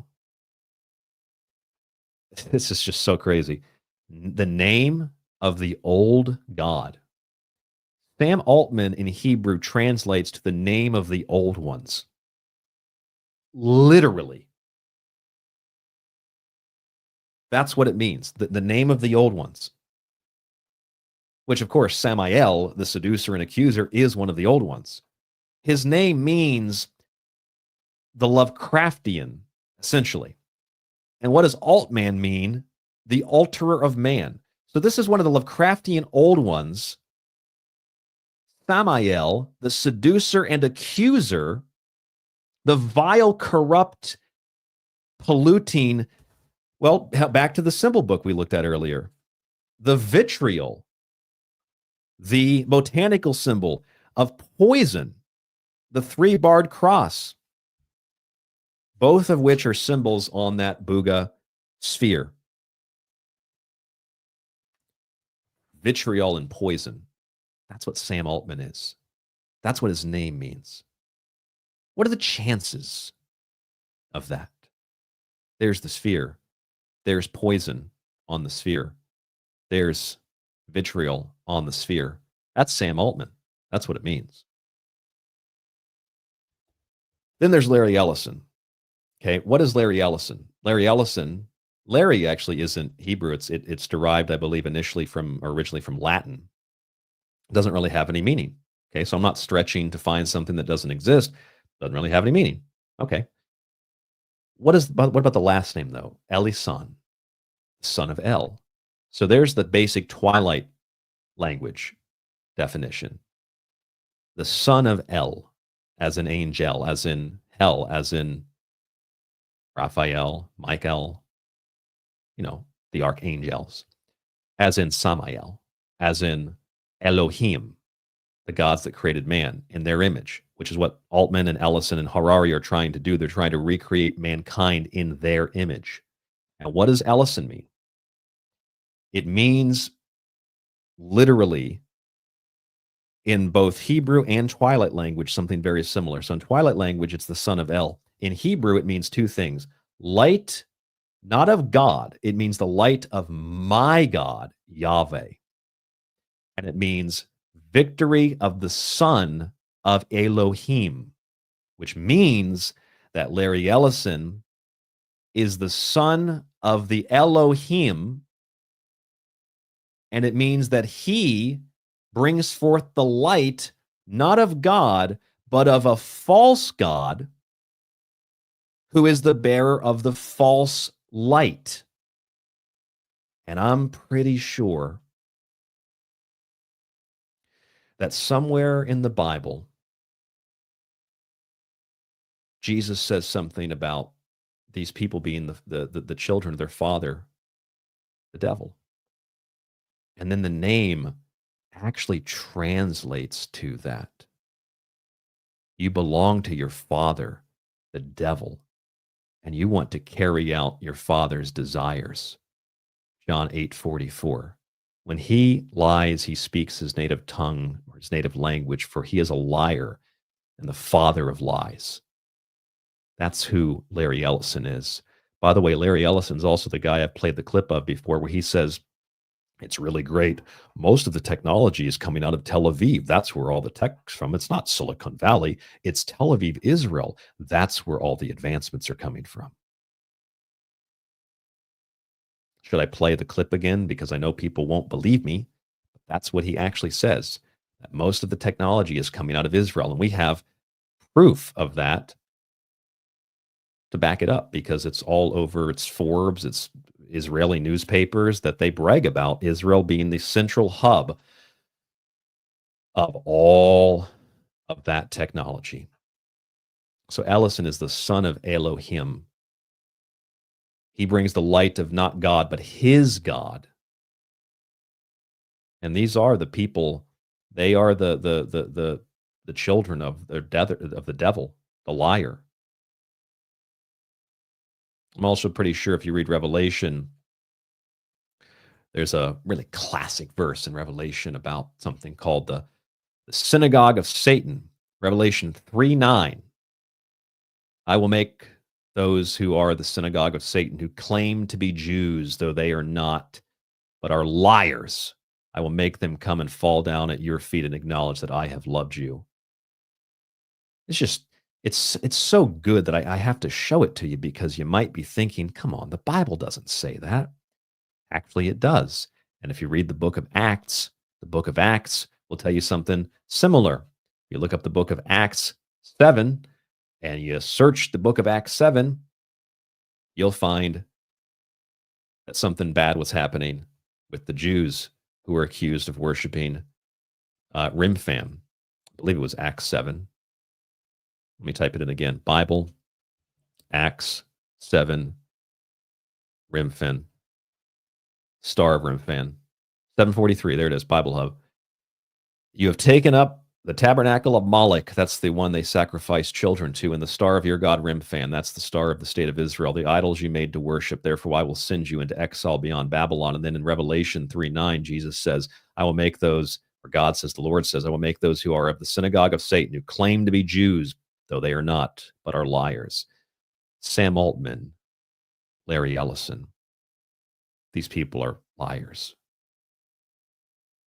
And yes, Mike D in the chat, I was going to get to that. Larry Fink is part of that too. And so are all the other people that run all these other companies, all named after the black stone and the black rock. Some of you might just be tuning in. You missed that at the very beginning of the show tonight. Let me show it to you again. Here's that long list of things and people. There's Black Box AI, which is a search, but it's also the description of the AI in all of its forms that largely comes out of Israel, that they say that everybody works on it, says that we don't know what it is. We don't know how it works. It communicates with itself. It has its own language. We don't know how it functions. That's Black Box AI.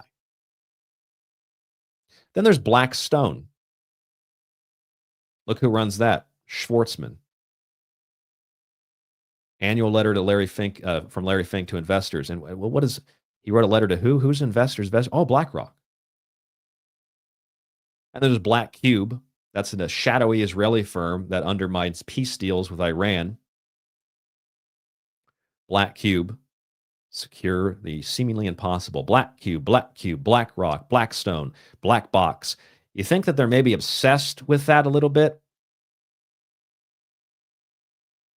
Little bit.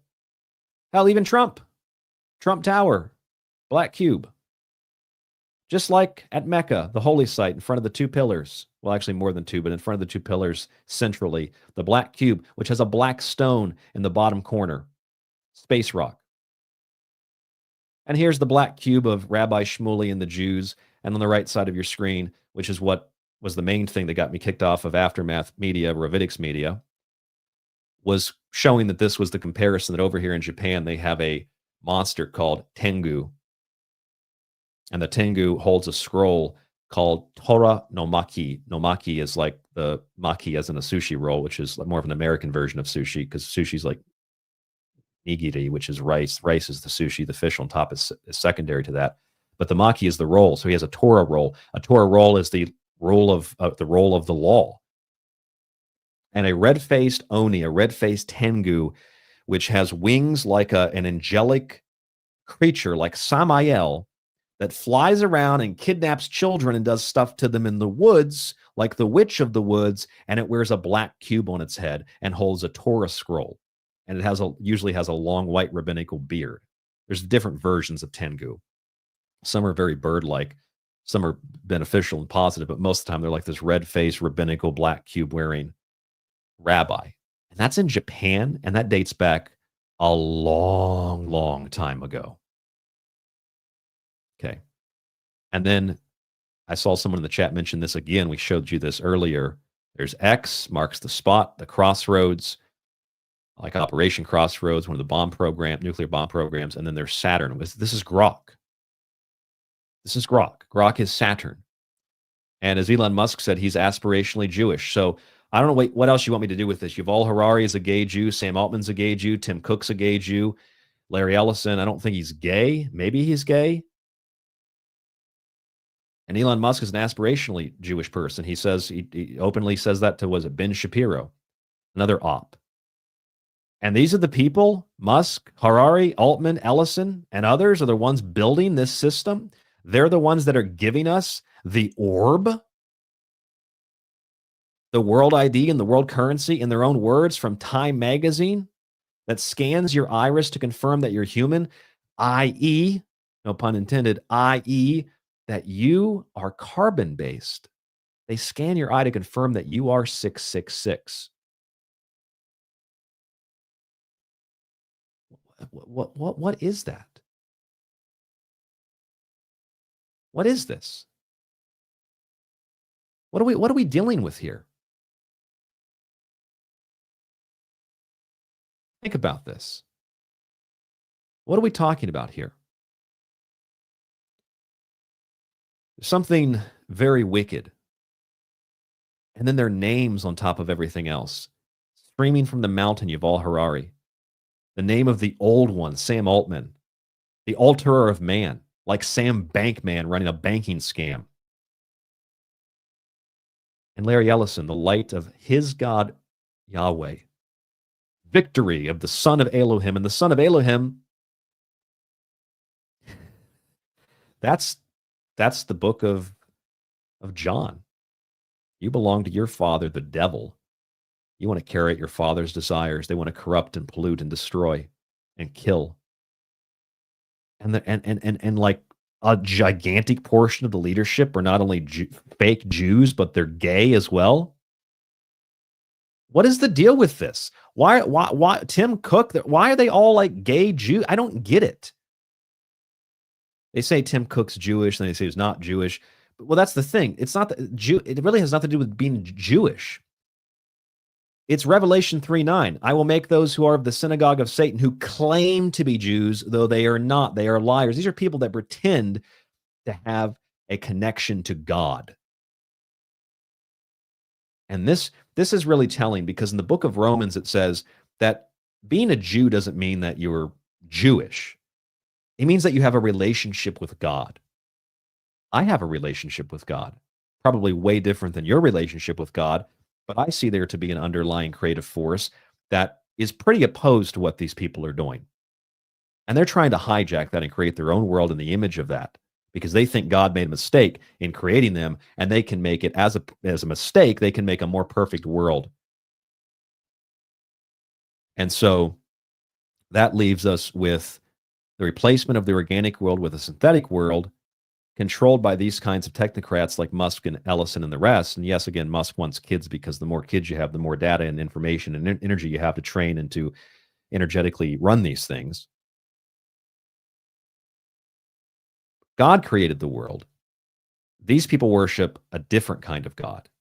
And this God promises them power in exchange for selling out the rest of humanity.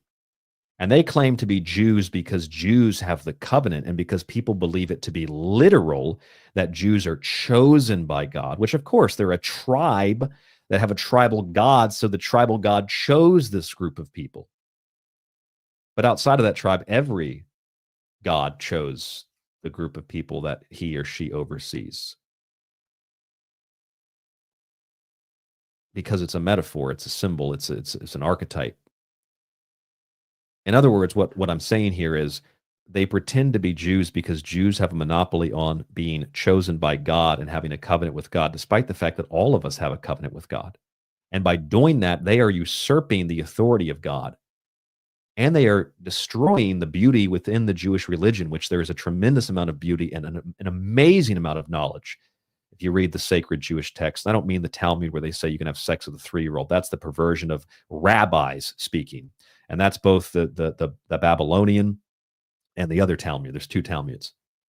I'm talking about like the actual, well, they probably got it from the Babylonians, if we're being honest, but the tree of life, the Kabbalah, that it's probably Babylonian in nature and much, much older, probably came out of India ultimately. But that sacredness, that sacred wisdom, that's at the core of Judaism. This isn't about Jews or anti-Semitism or Muslims or Semites. Most of them, Arabs are. No. This is about people pretending to be something they're not, something that we learned about in Revelation, something we learned about. Jesus said, the Lord said, if you're a Christian, that these are bad people. And that's exactly what Ellison is. That's exactly what Harari is. That's exactly what Altman is. Why do they always say the Muslims are going to throw you off the building if you're gay? They always say that the Muslims hate gays and the Christians hate gays, but the Christians are aligned with the Jews who are all gay. I don't understand that. And Israel's like the gay capital of the world, like Berlin was in the 20s. And it has the highest population of pedophiles in the world. It's the LGBTQ capital in Tel Aviv. It's also the capital of artificial intelligence, LGBTQ AI. And what is AI? AI is artificial intelligence. It's not real intelligence. It's synthetic. And when you merge with machines, they don't have a gender, do they? And if they don't have a gender, they have no identity. And that's exactly what the transgender cult promotes. No identity. And that's probably why the Talmud teaches that there are lots of different genders. They are trying to merge man with a synthetic system that they built. And part of this modern day Sodom and Gomorrah, it comes from this Jewish cult that's not really doesn't really have anything to do with Jews. 7 or 8, depending on which you read, My Jewish Learning, the Jewish Telegraphic Agency, etc. There are multiple genders in the Talmud. And why is that? Why is that? Here's one of them here. Identify as male at birth, but later develop female characteristics. Oh, look at that. Isn't that what we've heard recently in the news? These damn Muslims with their Talmud. You might think this is totally off topic. I came to listen to UFOs tonight. This has everything to do with it, folks.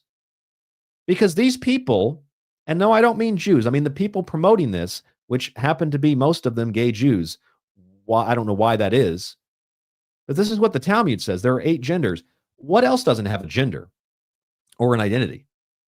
Machines. They're genderless. That's what's being made here.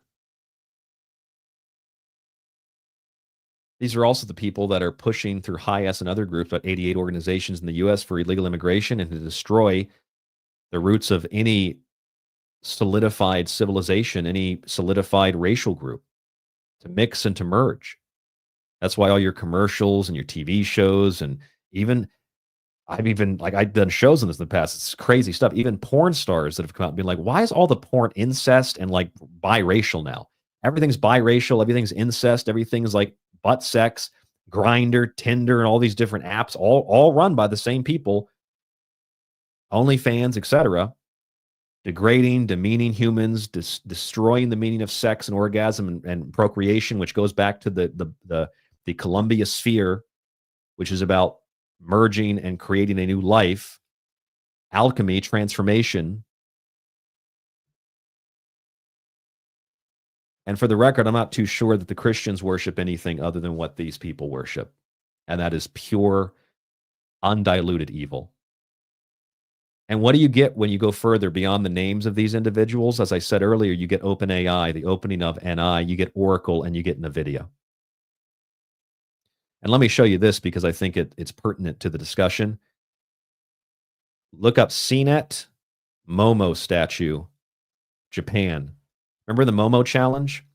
When the guy that created the Momo statue found out about the challenge and he decided to destroy it, he kept one of the eyes of it because the eye was the soul of the statue. And here it is. I'll find it in the article. Only one eye remains of the rubber model, and he plans to recycle that eye in another work. And if you read the original story of one of the challenges where that Indian kid hanged himself, he wrote on the wall, "Devil's one eye." Probably could find that too. "Devil's one eye, Momo, India, suicide." We'll type that in. Yep, here it is. Momo suicide. Well, I don't have to open up the whole article. You can see it there. 18-year-old man was found hanging in a pig shed with the words Illuminati, quote unquote, hanged man, quote unquote, and devil's one eye inscribed on the wall. I mean, what is the devil's one eye? It's the supercomputer. It's HAL. Well, that doesn't. Halal. AI. Is that how you spell it? Maybe it's HAL? Oh, it's HAL. My bad. Not halal. Hal AI. That's your AI. There it is. And that is this, and that is this. And the companies, OpenAI and Oracle and NVIDIA, the evil eye. And then, of course, Musk's X platform with Grok, which is the all-seeing eye of Saturn. That's their God. The sons of Elohim are those who have a covenant with God.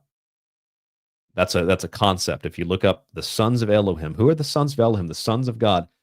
The sons of Elohim are the tribes of Judea. They are the people that have a covenant with God, but not God. A God. A God. Not God. A God. That's actually the definition. The sons of Elohim are those who have a covenant with a God, which is interesting because Ellison means light of my God, Yahweh. It now makes perfect sense. If it didn't before, it makes perfect sense now. Why this is all you see. Black cubes everywhere. The eye of Saturn staring back at you. That's why you see it everywhere. Black cubes, black cubes, black cubes, black cubes, black cubes, black cubes, all AI. Black cubes, black pebbles, black stones, black boxes, black rocks. All the people that essentially run the world. Essentially. And they're all, for the most part, of the same tribe. And it's all about money and power and physical things, which again is what Altman says in that interview and what the author of this Time article writes, that we're going to create, quote, material abundance.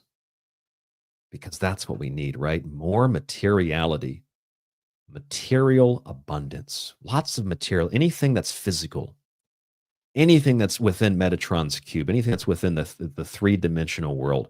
The age of material abundance. That's what Sam Altman wants to create, which of course he would. He would want to alter the real world and give you the age of material abundance, the carnal pleasures. You never slay the beast. You never slay the dragon. The dragon consumes and slays you. And then, of course, you have to look at Samsung 6G. I've shown this to you before. I don't know if ever in a video. How about the Samsung 6G white paper? If you're a subscriber to the Secret Teachings, you can pull this up on the website and the document archive. The Samsung white paper, this is what it looks like. Spectrum expanding the frontier. 6G. And we can pull the actual PDF. 6G wireless systems. I can find the actual PDF of it linked up in here somewhere. But it talks about immersive XR, digital twins, mass communication, ubiquitous connectivity, fixed wireless access at all times, Immersive XR, which is extended reality. And that means you have digital replicas of people, places, and things in the real world. That's what Samsung is building by 2030. That's 6G. It's not a cell phone signal. It's another dimension that you get plugged into. And that is what Altman is doing with this. They're going to create material abundance for themselves, and the rest of us, not so much. Huey in the chat also says, isn't the cross an open cube? Yeah, if you took the cross and you folded it, it would fold into a cube. Exactly. In 3 dimensions, it would become a cube. That's right. And Mike is right. He is a storm god. Yahweh is a storm god. But, storm gods are not necessarily wicked and evil. There are storm gods that are just personifications of the storm, kind of like the night riders during Christmas time and the 12 smudgy nights of Christmas. Over here in Japan, the holy trinity of Amaterasu, the sun goddess, and the storm god in the middle of the sun goddess and the moon goddess, Tsukiyomi, is Susanoo. Susanoo is the god of storms, and he is the necessary evil like Saturn that helps to bring the sun back into the world through his actions, and resurrect Amaterasu from the grave after she's down there for 3 days, just like the story of Jesus. It's a universal story. But Susanoo is a storm god here. Actually, one of his symbols, I went to one of his shrines, and one of his symbols is, I have it somewhere here, is the hammer, just like the hammer of Thor. Literally. I should actually run around the corner and grab it. I have one of the little omemoris from the Susanoo shrine. It's a storm god, has the little hammer mallet, just like Thor. It's really interesting. Okay, so that's what they're building. And if you want more proof that Israel is the hub of all of this, well, this is more like a blog on the Times of Israel. Startup nation to an AI powerhouse, Israel's tech reinvention. Here is Forbes. In 2024, Israel became a global leader in applied AI innovation. Yeah, that's where it's mostly being run out of. It's being run mostly out of Israel.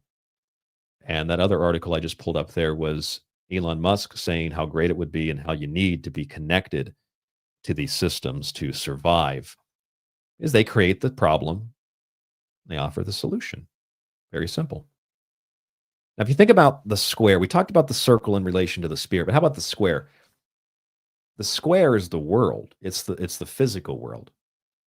Okay, and the sphere is the soul spirit. So this is why you see sometimes the circle in a square. They call it circling the square or squaring the circle. And I don't have the mathematical knowledge to describe this in that capacity, but a circle in a square refers to a geometrical arrangement where a circle is inscribed within a square, meaning the circle touches all 4 sides of the square. The diameter of the circle is equal to the side length of the square. The circle in the square. That is the spirit inside of the body. When you put the circle outside of the square, the spirit is all around the body. The spirit is beyond the body. This is what they're doing. They're putting the circle in the square permanently. The circle in the square and the sphere in the cube. That is the goal. And as I said, it's really interesting that the Buga sphere from Colombia arrived just before the orb of Sam Altman became publicly discussed, and we were told we have to get it in order to get scanned in order to survive the coming AI apocalypse. We need Neuralink for as well. But the AI is going to be so powerful, and we don't know what's real, so you're going to need to get scanned by the orb, and which is exactly what they call this thing. I mean, it's an orb, so it's not really that crazy, but that's what they actually are referring to this object in Colombia as. They're referring to it as the orb, as you can see on your screen there. It's the orb. Okay, so we've done 3.5 hours tonight, and I can't say that I'm going to have any additional answers for what that orb is in Colombia. But in looking at the symbolism of it and looking at everything else we've talked about tonight, I think what we're looking at here is something that probably is very human. And I think it's part of a larger agenda or a larger plan to convince the human population that the people with this technology are really super advanced. Don't mess with them, just acquiesce. Even Altman says it's my fault that we build all this stuff, so let's try to get in connection with it so it doesn't take us over. And they build the mark of the beast system. They build the system that enslaves all of humanity. And they're working for, as Ellison implies, the Elohim. They are the sons and the daughters of the devil. They speak as their father speaks, in lies. In Star Trek, the harvesters of biological life were the Borg. Someone in the chat for 3.5 hours has probably been thinking that, or maybe mentioned it. I didn't see it, or someone listening screaming, the Borg, the Borg, the Borg. Yes, I know the Borg. And they flew around in big cubes, right? Something that's also been seen around our sun, as I mentioned earlier. And where did the Borg come from? Well, reportedly, the Borg, in fact, all of Star Trek reportedly came from a series of channeling sessions. And this is an exaggerated version of what Sam Altman is creating. This is where we are. This is what we've allowed to happen because we're so complacent and we're so accepting of the technology. It's so great. It makes our life so much easier. And in so many ways it does. But like just basic technology. Just simple stuff. Nothing too complex. I mean, a spoon is technology. A fork is technology. Chopsticks are technology. Steam engine is technology. There's nothing wrong with that. But this is something different.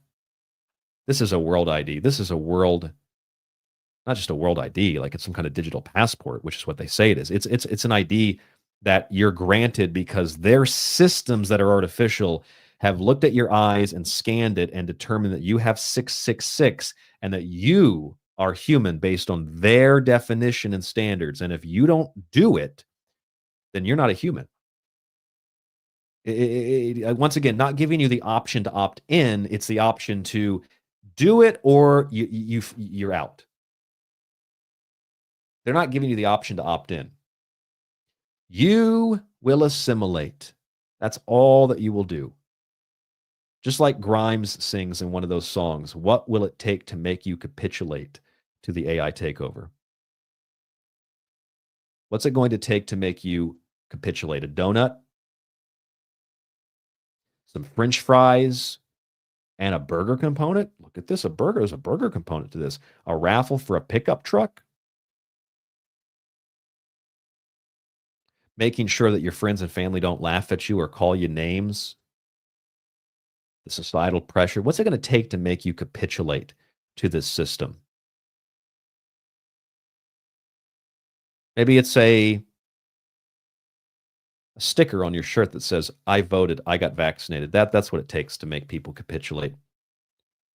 Yeah, maybe some sprinkles on top of that donut. Maybe some jelly filling. Yeah. Probably have to get a booster to get the jelly filling. It's too much for the first one. And I'm only using that as a reference point. I'm talking about the next step in this evolution, which includes all of those companies and all of those people with Stargate and the genetically modifying COVID, flu, and cancer vaccines through mRNA, something that the HHS is in the process of working on. Something that the Stargate project is in the process of working on with these companies, all based on the eye. It's all based on the eye of Sauron. So what do you make of all of this? We've done 3 hours and 45 minutes almost tonight. What do you make of all of this?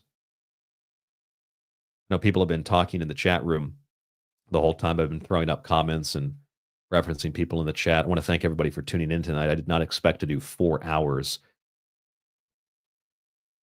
Thank you for tuning in and listening to the entirety of the show. We've actually got more listeners now than we had at the beginning, so thank you for tuning in. Everybody in the chat, I think I've gone through everybody's name at one point or another. What do you make of all of this? What do you think? What about the spheres in general, the Klerksdorp spheres, the Betz sphere? What do you make of all that? What do you make of these names? Ellison and Altman, the alterer of man, Bankman, another one. Beware the Elon and the technical tale of Mars. What do you make of the Worldcoin, the World ID, the Iris, the 666? They'll verify you're human and give you $42. What do you make of all this? You know, I read all of this stuff. I actually was planning to just talk about the energy tonight of AI, and then I came across the UFO sphere story, the orb, and then I saw, you know, I started to see these other little stories, and I put together tonight's show, and the more and more I put it together, I'm thinking, oh my God. And the thing is, I know that, you know, I don't have a conclusion. I don't have something that I'm not trying to make you believe something because I don't know. But I do know that there's a pattern here. There's a symbolic pattern, there's a behavioral pattern, there's clearly an agenda, there's clearly a goal. They tell you directly what it is. There's clearly a set path. And so whatever is happening, I don't need you to believe that, you know, Jesus is going to save us. Jesus ain't going to save you from this. Trump ain't going to save you from this. Trump is part of it. He approved the Stargate project, was initially behind the original vaccines, and now is giving approval with RFK Jr. to a new round of freaking universal flu and COVID vaccines. Trump's not the savior. Have you seen Marco Rubio, what he said recently about free speech? If you comment on that foreign government that runs all this AI, you can't get a visa to the US. But you can criticize the United States and burn American flags and still get a visa. But Elon Musk, he's helping to expose Doge. No, he's not. Or helping to expose through Doge the wasteful spinning. No, he's not. Trump approved $1 trillion for the military, gave hundreds of billions in weapons to Saudi Arabia. Like, business is business. Business is not freedom. Business is not liberty. They can coexist, but they're not the same thing. That's not going to save. People are cheering. Oh my God, we defeated the New World Order. The people that defeated the New World Order are the people selling you electric cars. They're selling you brain chips. They're selling you Starlink, which is a net of satellites. It's Skynet. They're selling you orbs that scan your irises. They're selling you mRNA vaccines for cancer, flu, and coronavirus, universal ones, nonetheless. It's all a game. This is the next phase. Maybe America wins, but in exchange, we give up our soul. We get to run the New World Order. That's right. We get to run the New World Order. We get to run the whole thing. Still get to be in control with all that power to manipulate space and time. Can't get clean water to people in Flint, Michigan. Can't have a police force that does their duty or does their job because they go to jail if they try to stop criminals. Can't have a clean, safe train, but we can have $21 trillion of underwater infrastructure and technology that's probably responsible for the Bet sphere and probably responsible for the Buga Colombia sphere. Did you guys hear what, I'm sure you did if you listened to the show. Did you hear what Kristi Noem said when she was sent to Israel? Well, she didn't say it, she wrote it. See what she wrote when she went over to Israel, to the wall? If you didn't see this, you didn't read this, you got to go back and listen to Monday's show. And you've got to, you just got to go read this. Kristi Noem says that Israel are the chosen ones and that the United States of America needs to support them at all costs. That's right. That's the Department of Homeland Security Secretary. That's where we are. And these are the same people that run the AI. I just showed it to you. These are the same people that run all of it. The genetic vaccines, the gene-specific vaccines. And that's who I guess has control of our government. Clearly, like obviously, that's who has control of our government. Both administrations. Here's Kristi Noem. She also met with Rabbi Dildo, too, by the way. Rabinowitz. She met with Rabbi Rabinowitz, too. Where's that? There it is. Rabbi Shmuel Rabinowitz. Here it is. At the end of the visit, she left a note into the stones of the Western Wall and wrote in the visitor's book, Israel is the chosen people and the United States stands by you. That's similar to what Trump said. He stands by Israel regardless of what they do. That sounds like treason. That sounds like selling out the country. And it sounds like this group of people have total control over everything. And I'm not talking about Jews. I'm talking about Larry Ellison and Sam Altman and Elon Musk and people that seem to be on both sides of the spectrum when really they're just running the whole system.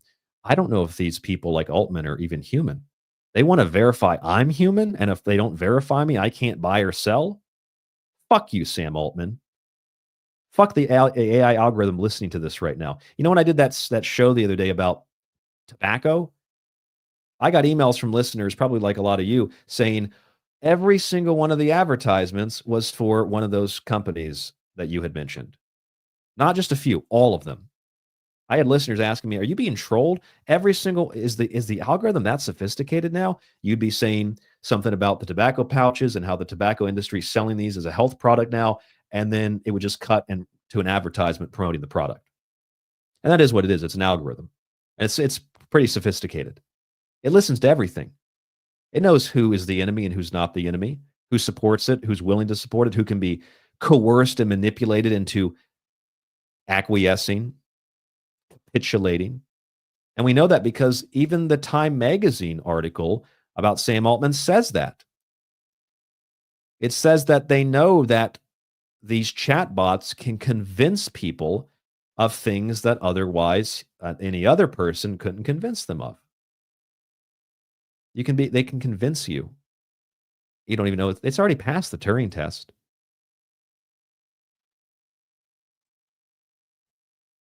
And this is what we're being given by the same people that are telling us, oh, this is the golden age of America. Well, it might be the golden age, and it might be revelatory for some people. And it might be victory and success for others.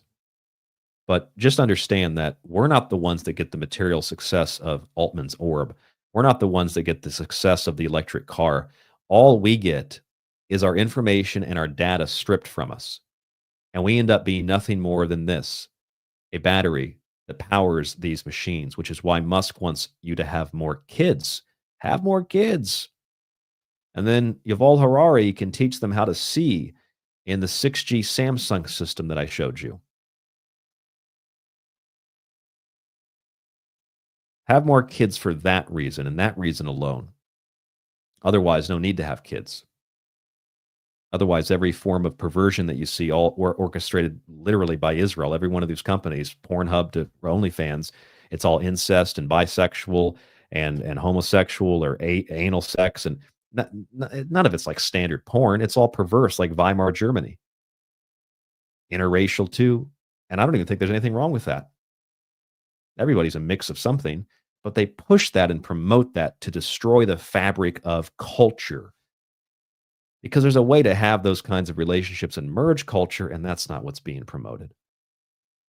Just like having kids. Oh, it's great, team humanity, but that's not really what it is. It's really just financing energetically and informationally these systems. It's evil.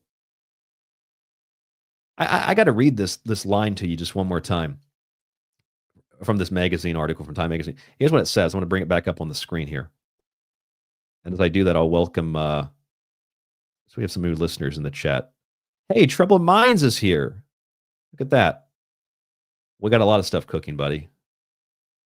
Who else we got in here? We got Fire Drake is here. Burning Board. And I try to stop the vaping, but you're welcome. I think I already said hi to Chris. Vape King is here. I'd recommend stopping the vaping too, but okay. We got Derek is still here. Okay, so we got some new listeners in there. All right, so this is what it says. It will scan you, and you'll receive proof of your humanity, a 12,800 digit binary number known as an iris code sent to your app on your phone. You'll also be given $42 in Worldcoin. And then you'll have a digital passport, and a global ID that will then be the basis of your universal basic income. Thank you, Sam Altman. And the best part is Sam Altman admits, and so does Time Magazine admits, that this problem of these AI agents is the fault of Sam Altman. Oops. That's what you call problem, reaction, solution. And that's where we are.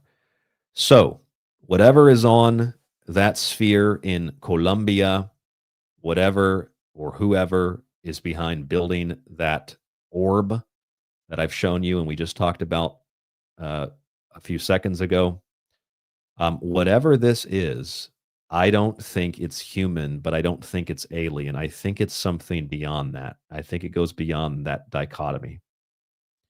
And I think that ultimately it is that all pervasive evil, that darkness, that wickedness that's at the core of all of the major religions and spiritual practices in the world.